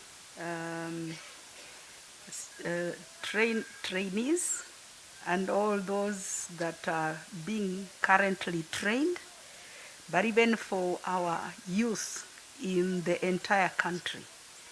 We have now partnered with the university in Arizona, and we launched the initiative through a boot camp on Saturday at 3 a.m.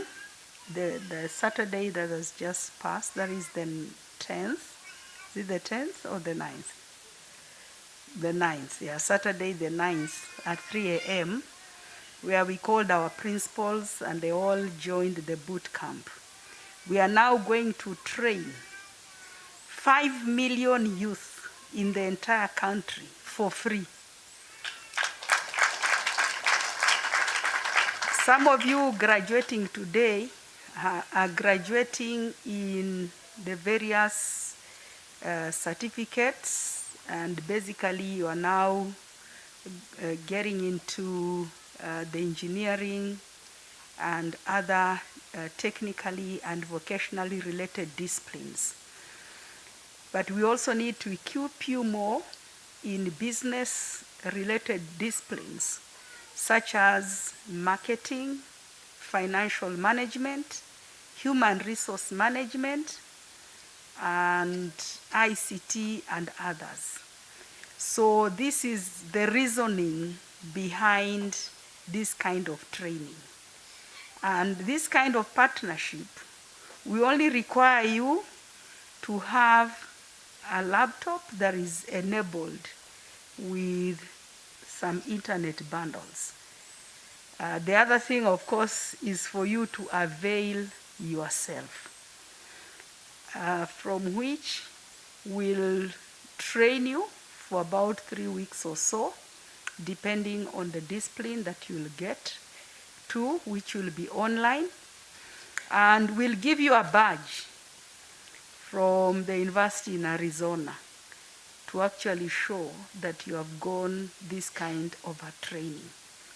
But progressively, we are also discussing with Kenya National Qualifications Authority to see how best we can now qualify this further to be able to match with our certificates and our diplomas here in this country. So that in addition to the badge, we also give you a certificate. So that's the way to go in our endeavor to equip you to now become entrepreneurs, to employ yourself and employ others. With that, and I think it's good news. If I was a Kenyan youth, I'll be very happy. So long as you are a youth, so for some of us may not benefit. But even if you are a trainer and you fit in the youth category, you also qualify. And then we are also asking our principals, when now we know what program will be done at what time, to also request our trainees to align themselves. You know, the timing in Arizona is when it is day in Kenya, it is night there. So you have to synchronize your mind. You also probably need to work harder. But we also may wish, and Bwana Director, you can also note this, to discuss with KTTC so that they can load the content and see how best to disseminate it. But again, probably you need to interact with the lecturers. It will still be better if you directly participated, and our youth, wherever they are, I believe somehow they also don't need to come to class. They can be trained and begin their own businesses wherever they are. And so, by the authority conferred upon me by the TVET Act number 29 of 2013, and you having satisfied the examining body, I award you the Higher National Diploma for which you have been trained, examined, and qualified. Congratulations.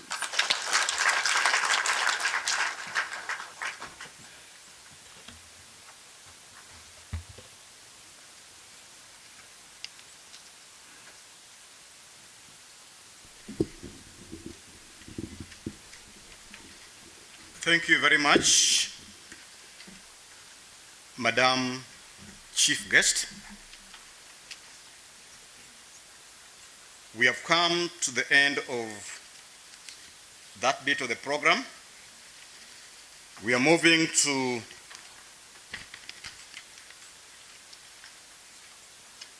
award of certificates. And in this particular part, we'll move a bit fast because of time.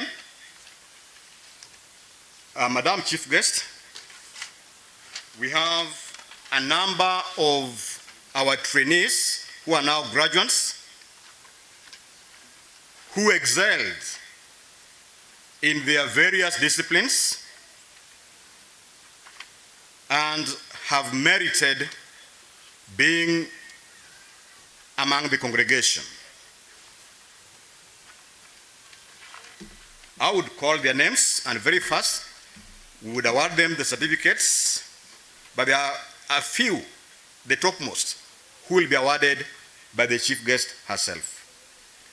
May I request, with due respect, Professor Susan Kilonzo, the chair of the Education, Research and Training Committee of the Board of Governors, to help us in awarding these certificates to the following trainees. Madam Professor, please. So when I call your name, please, you come very fast so that you can save on time. Applied Sciences, we have the best. In Diploma in Applied Biology was Odhiambo Magdalene Atieno, if she's in, followed by, Odhiambo Magdalene Atieno had a mean grade of 3.86, which is a credit. We have in the same department, Craft Certificate in Science and Laboratory Technology, Auma Susan Lavender, with a distinction, mid grade of 2. Let's congratulate Auma Susan Lavender.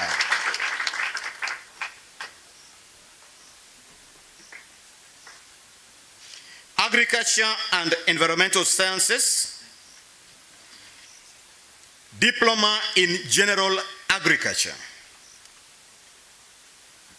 The best candidate was Olo Silas Wasonga with a mean grade of 1.6 distinction.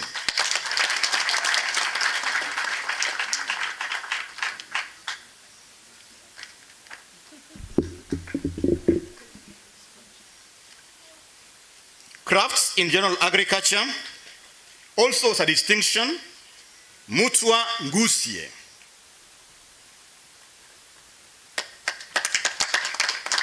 Followed by, very fast, Artisan in General Agriculture, Mercy Adhiambo-Tieno.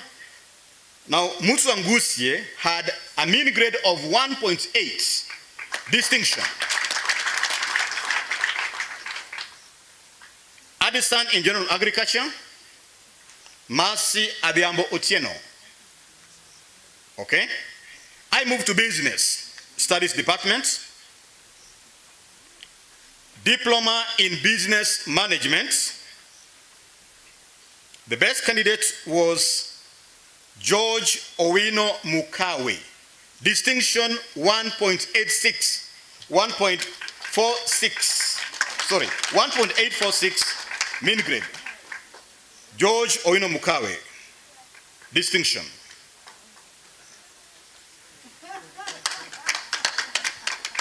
Certificates in Supply Chain Management. The best candidate was, actually there's a tie. There are two. Omondi Irene Atieno with a credit of 3 mean grade, and Maroche Pauline Atieno, also 3 credits, 3 mean grade.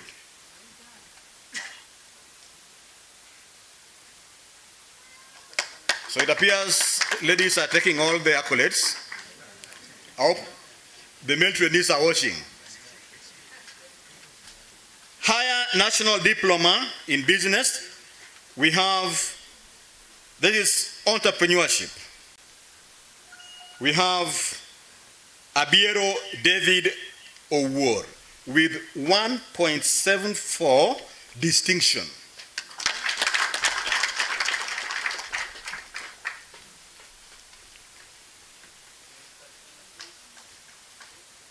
Department of Health Sciences, Diploma in Dietetics Management, we have the best candidate as Anyango Jail Ochieng with a credit of 2.75.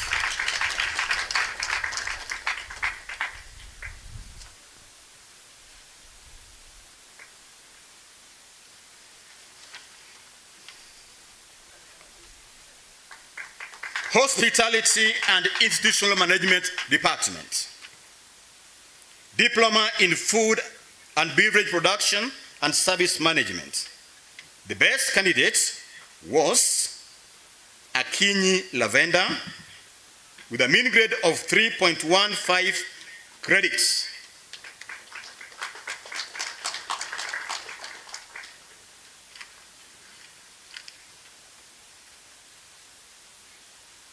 Same department,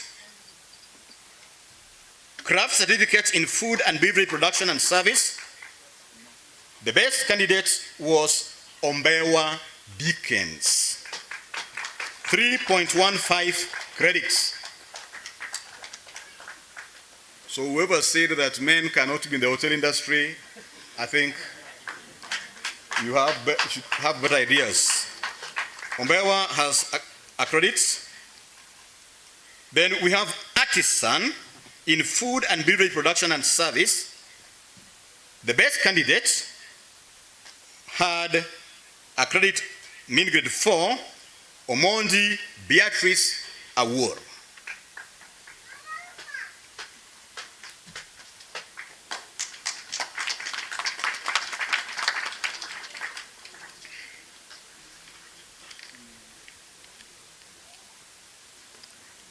Building and Civil Engineering Departments, Diploma in Land Surveying, distinction, 1.17 mean grades. Owino Juma Kenneth.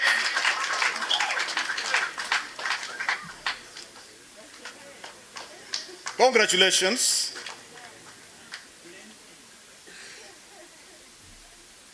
Craft Certificate in Building Technology. The best candidate was Oginga Evelyn Achieng with a credit of 2.83 mean grade. Oginga Evelyn Achieng. She beat all the men in building.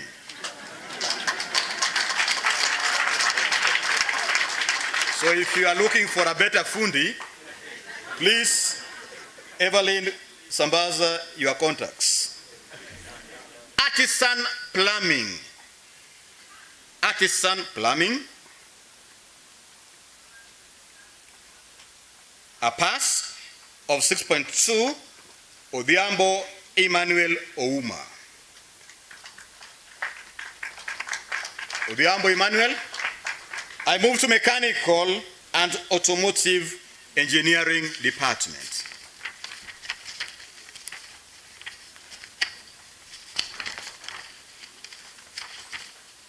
Diploma in Automotive Engineering.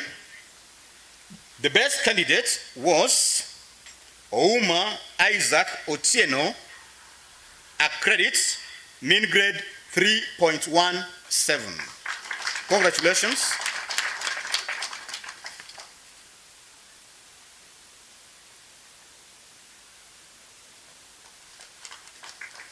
Crafts in Automotive Engineering.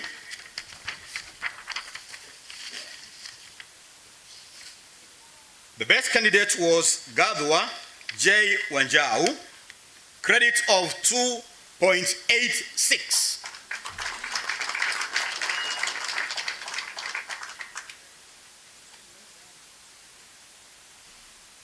Congratulations. Artisan in motor vehicle mechanics. Ireri Alex Munene. Credit min grade 3.00. Let's congratulate him in absentia. ICT, Diploma in Library and Information Science. The best candidate was Otieno Evans with a credit of min grade 2.70. Otieno Evans.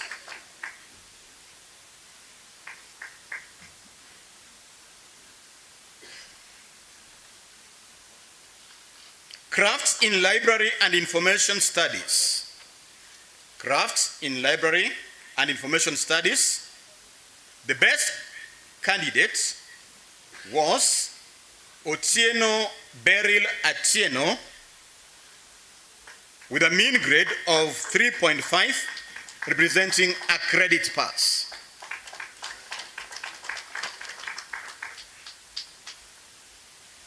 Liberal Studies Department.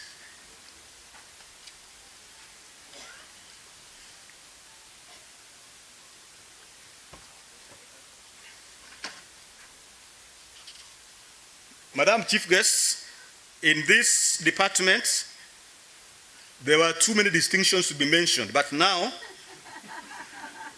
out of the very many, we could still manage to get some that were the best. Otherwise, the best in the whole of the department. Diploma in Social Work. The best candidate was Isaac Elungat Emoit, a distinction of 1.4.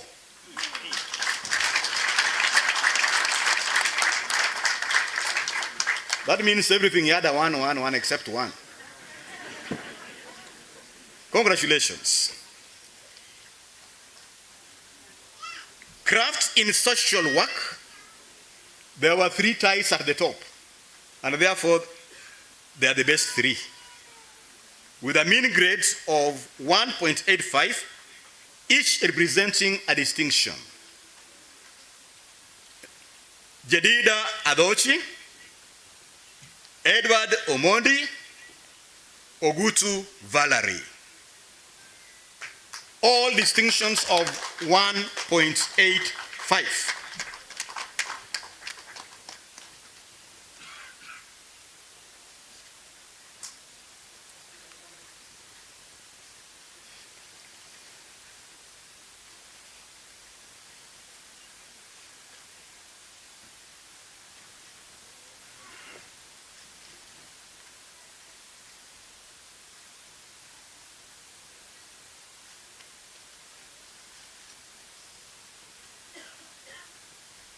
Thank you.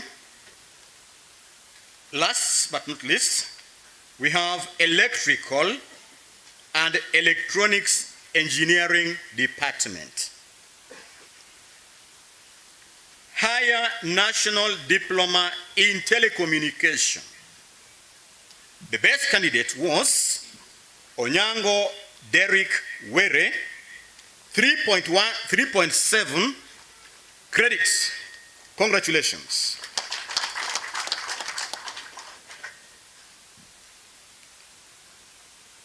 Higher National Diploma Electrical Engineering Power Option. The best candidate was Sagero Monda Ernest with a credit of 3.70 mean grade. Sagero? Okay. Diploma in Electrical Engineering Power Option.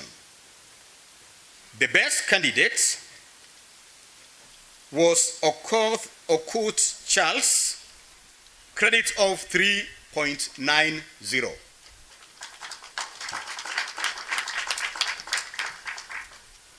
Crafts in electrical engineering,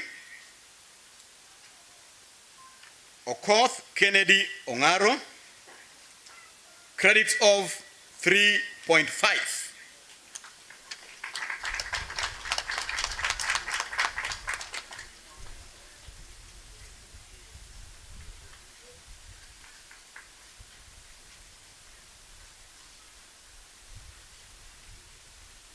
Finally, artisan in electrical installation, we had the best candidate as Olo Lynette Akinyi with a pass of 4.4, mean grade.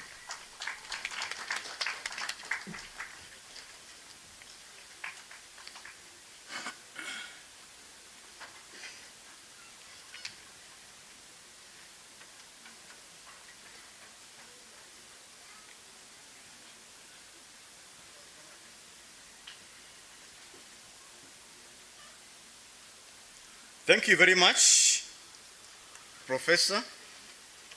May I request that you resume your seats for the job well done. Madam Chief Guest, let's applaud the Professor, please. Madam Susan, just. Madam Chief Guest, we have the creme de la creme,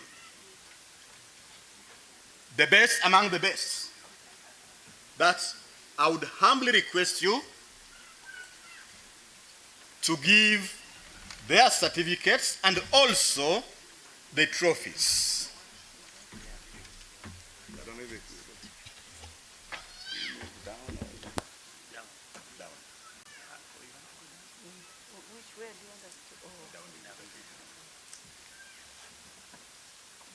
Hey, the band, you have been so quiet. Band, just warm for us as the chief guest is coming, please. They were not prepared. Oh. Oh, the band members have taken a walk, eh? Okay. They are very far, okay. Madam Chief Guest, the following are the overall top performers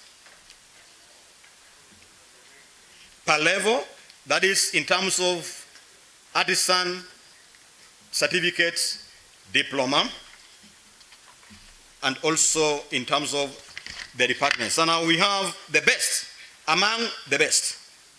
In agriculture and environmental sciences department, the course is general agriculture, artisan level. The best candidate overall was Mercy Abiambo Otieno with a mean grade of 2.8 credits. Mercy Abiambo Otieno. I would request the head of department, agriculture, to receive the award on behalf of the graduates.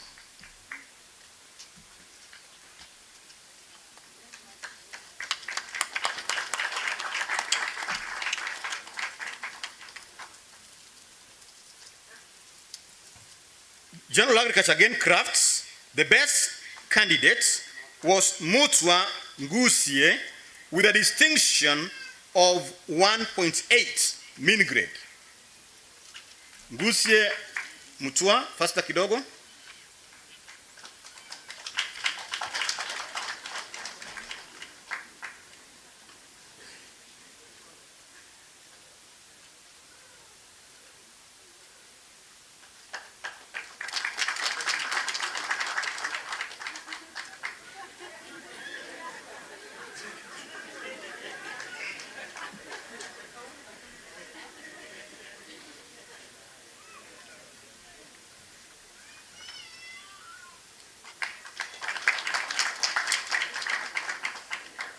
We have liberal studies at diploma level. Course is social work.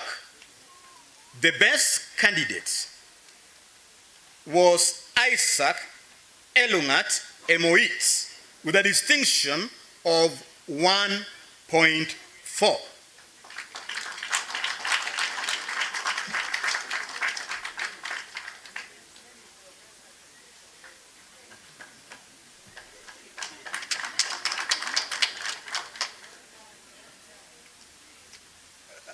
Nilikuwa natarajia wazazi wa wanafunzi kama wangekuwa karibu pia wangekuja nao wasindikize. Sijui wako wapi ama wako. Parents wamelala. Okay, business, entrepreneurship, Higher National Diploma. The best candidate was Abiero David Owor, mean grade 1.74, representing a distinction. Are they there? Oh, that was, is that your PIN number? Oh.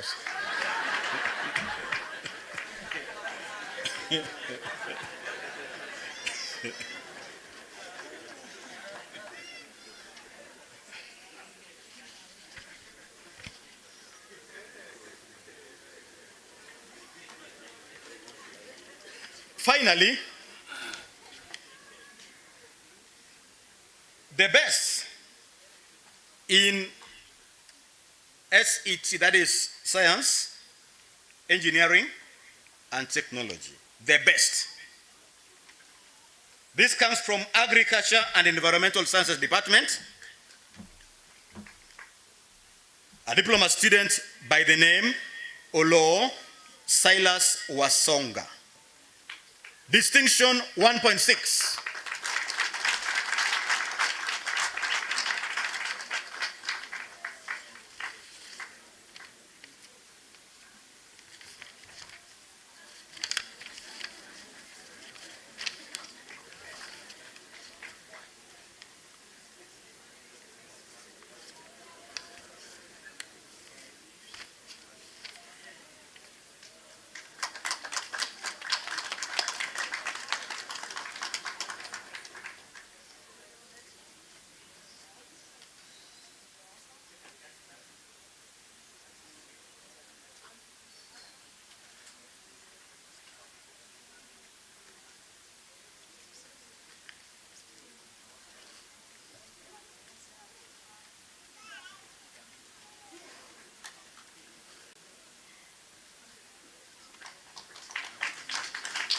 Thank you, Madam Chief Guest.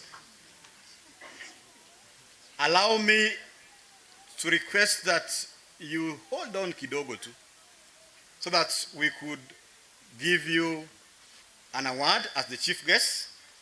But before we do that, may I request Professor Gordon Nguka, a board member, to help us give an award to one of our partners, strategic partners, the GIZ, before we award the chief guest her present. A representative for GIZ.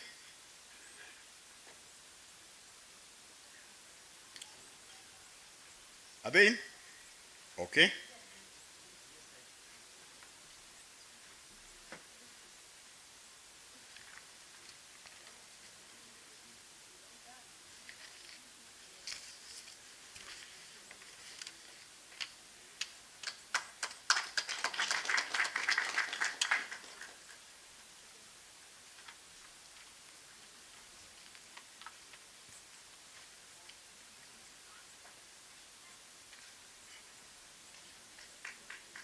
Thank you very much, Professor. May I now humbly request our board chair, Mr. Moses Kawa, to present the gifts to our chief guest. Board chair, please.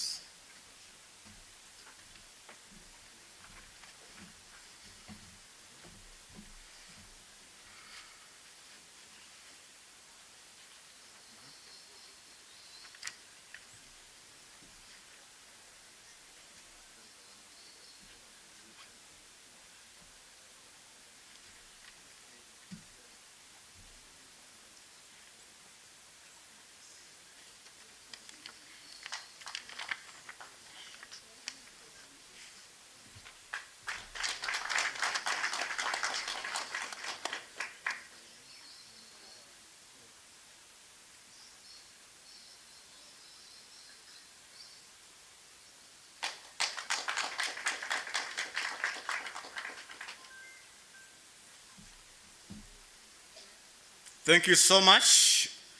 May I request the band, as our chief guest is walking back to her seat, kindly give us a tune.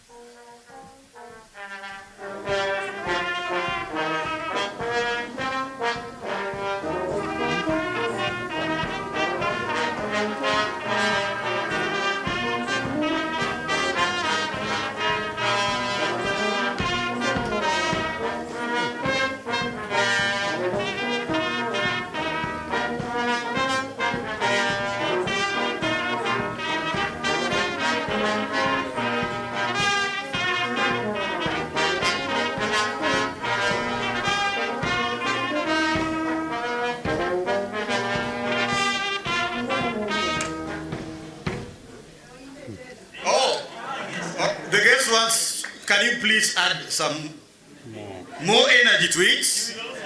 And also, those who have sat for so long, kindly confirm if your feet can still stand.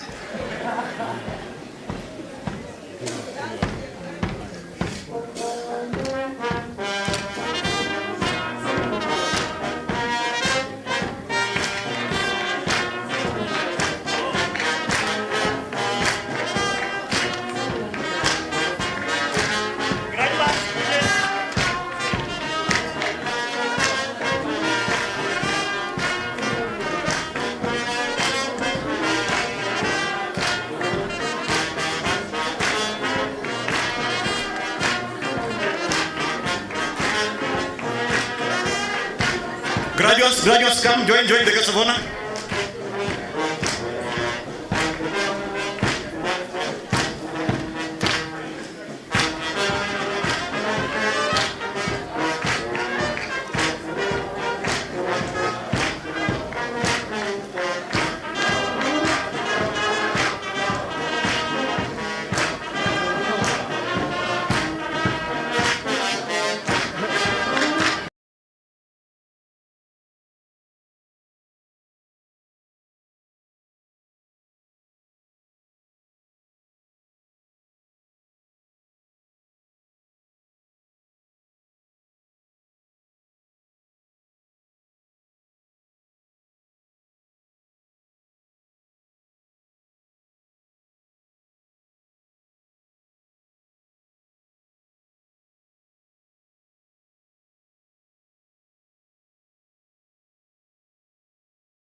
Thank you so much, the Salvation Army Band.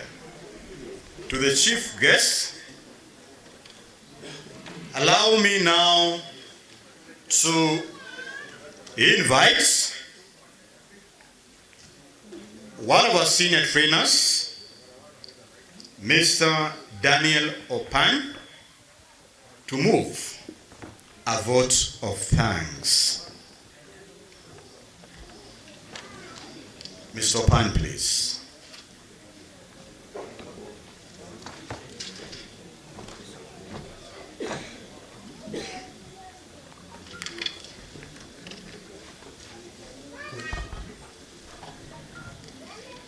With your permission, Madam Chief Guest, may we, the Siaya Institute of Technology family, express our sincere gratitude as follows.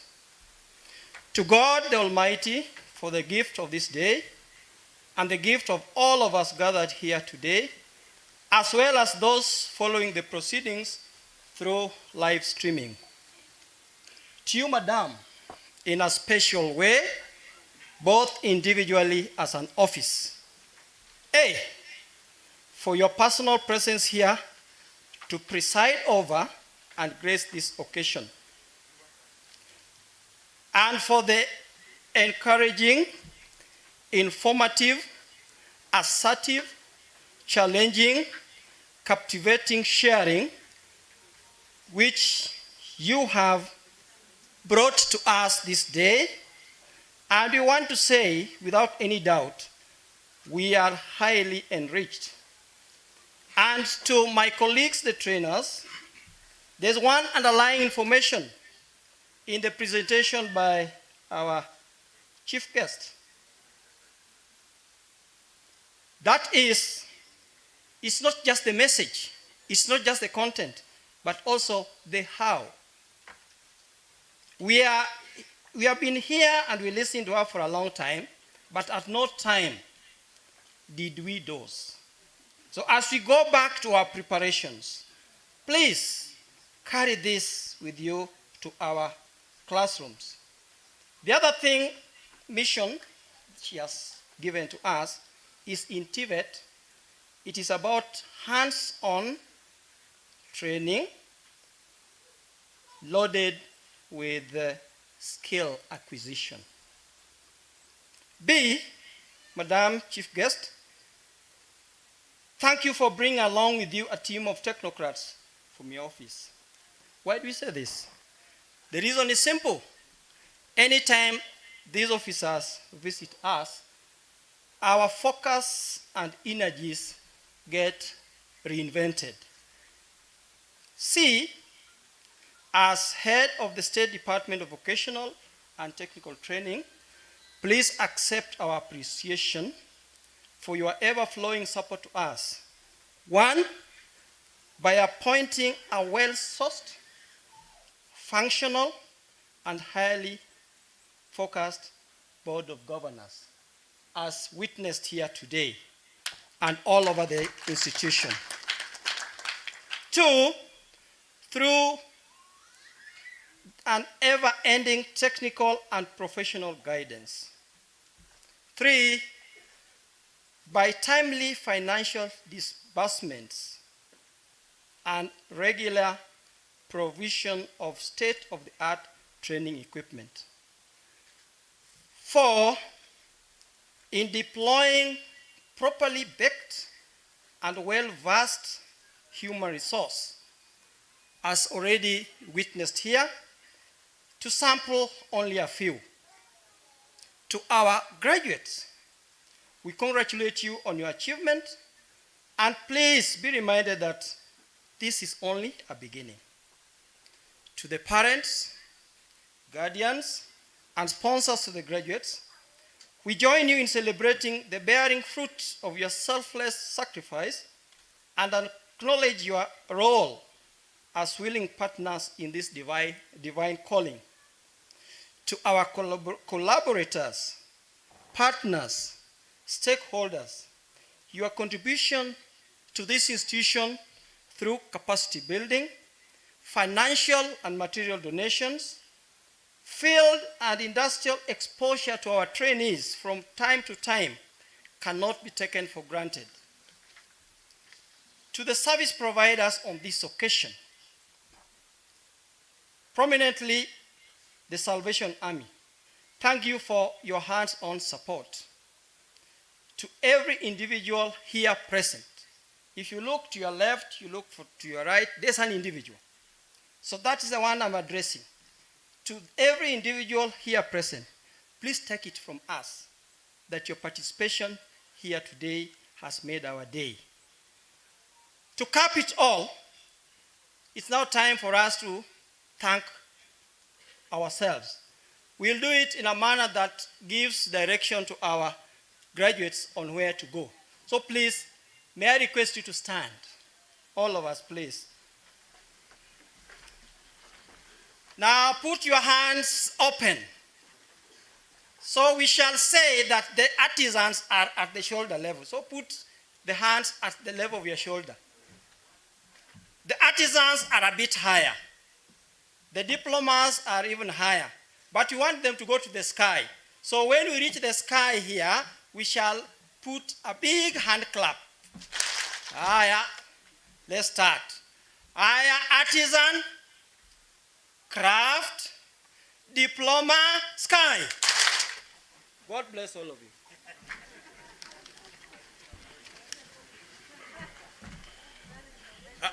Thank you so much, Bwana Daniel, the chief guest.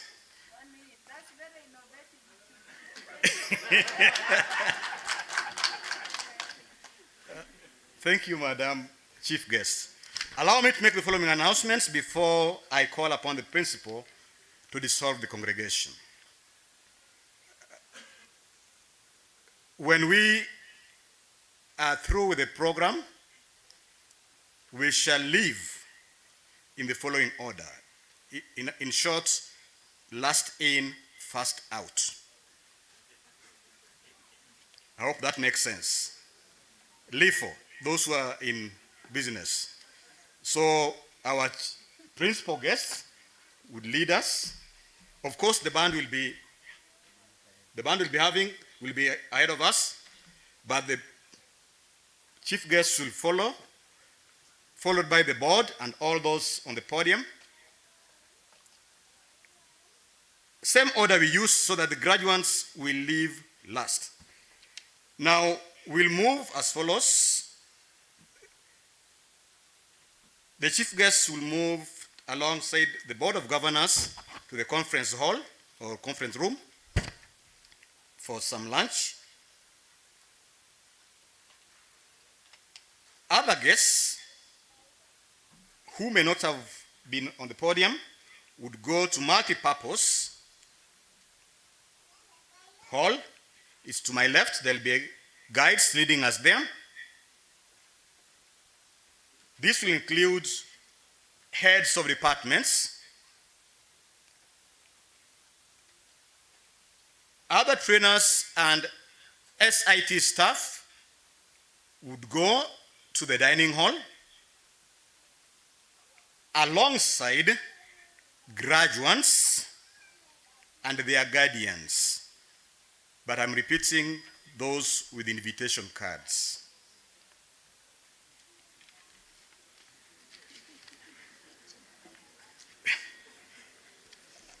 I'm simply a messenger reading a message given to him. I'm talking about the parents of the graduates, not any other person. All other guests, you are catered for. So please, let's relax, including the band and the choir members. Chief guest, Madam, may I call on the senior principal to officially dissolve the convocation. Mr. Principal, sir.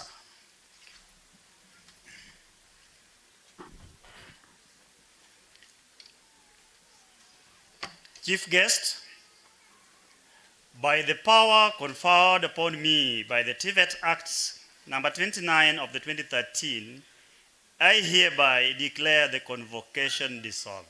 Thank you.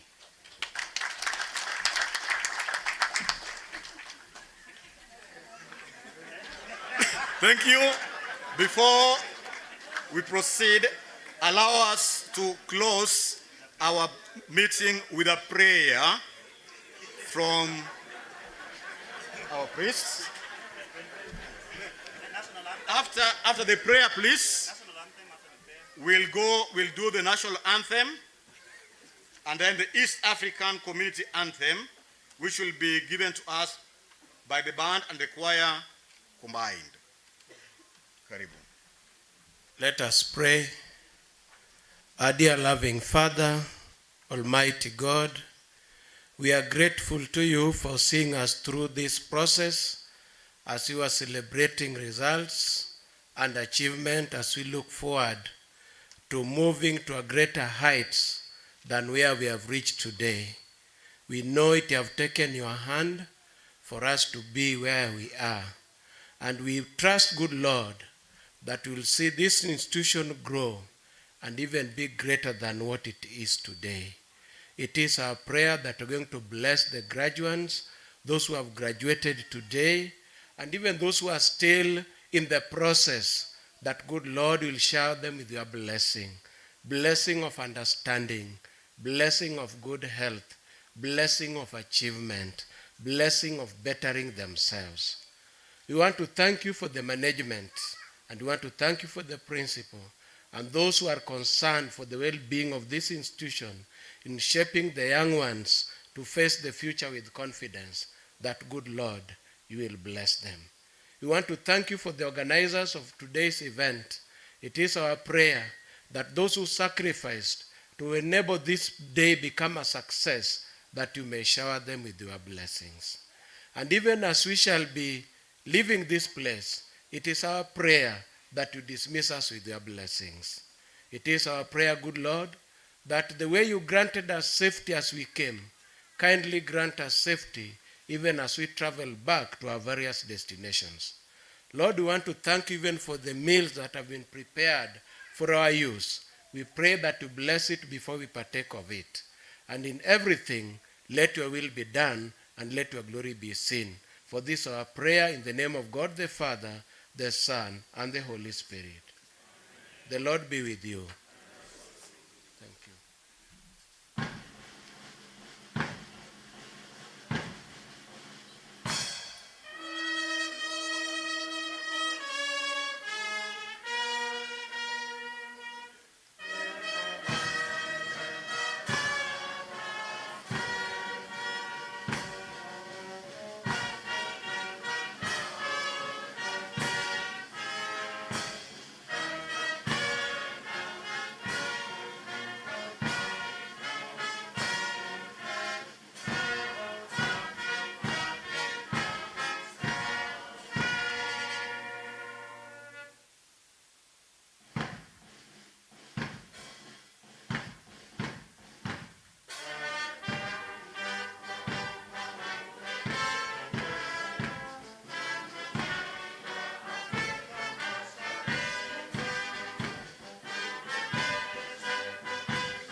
Chini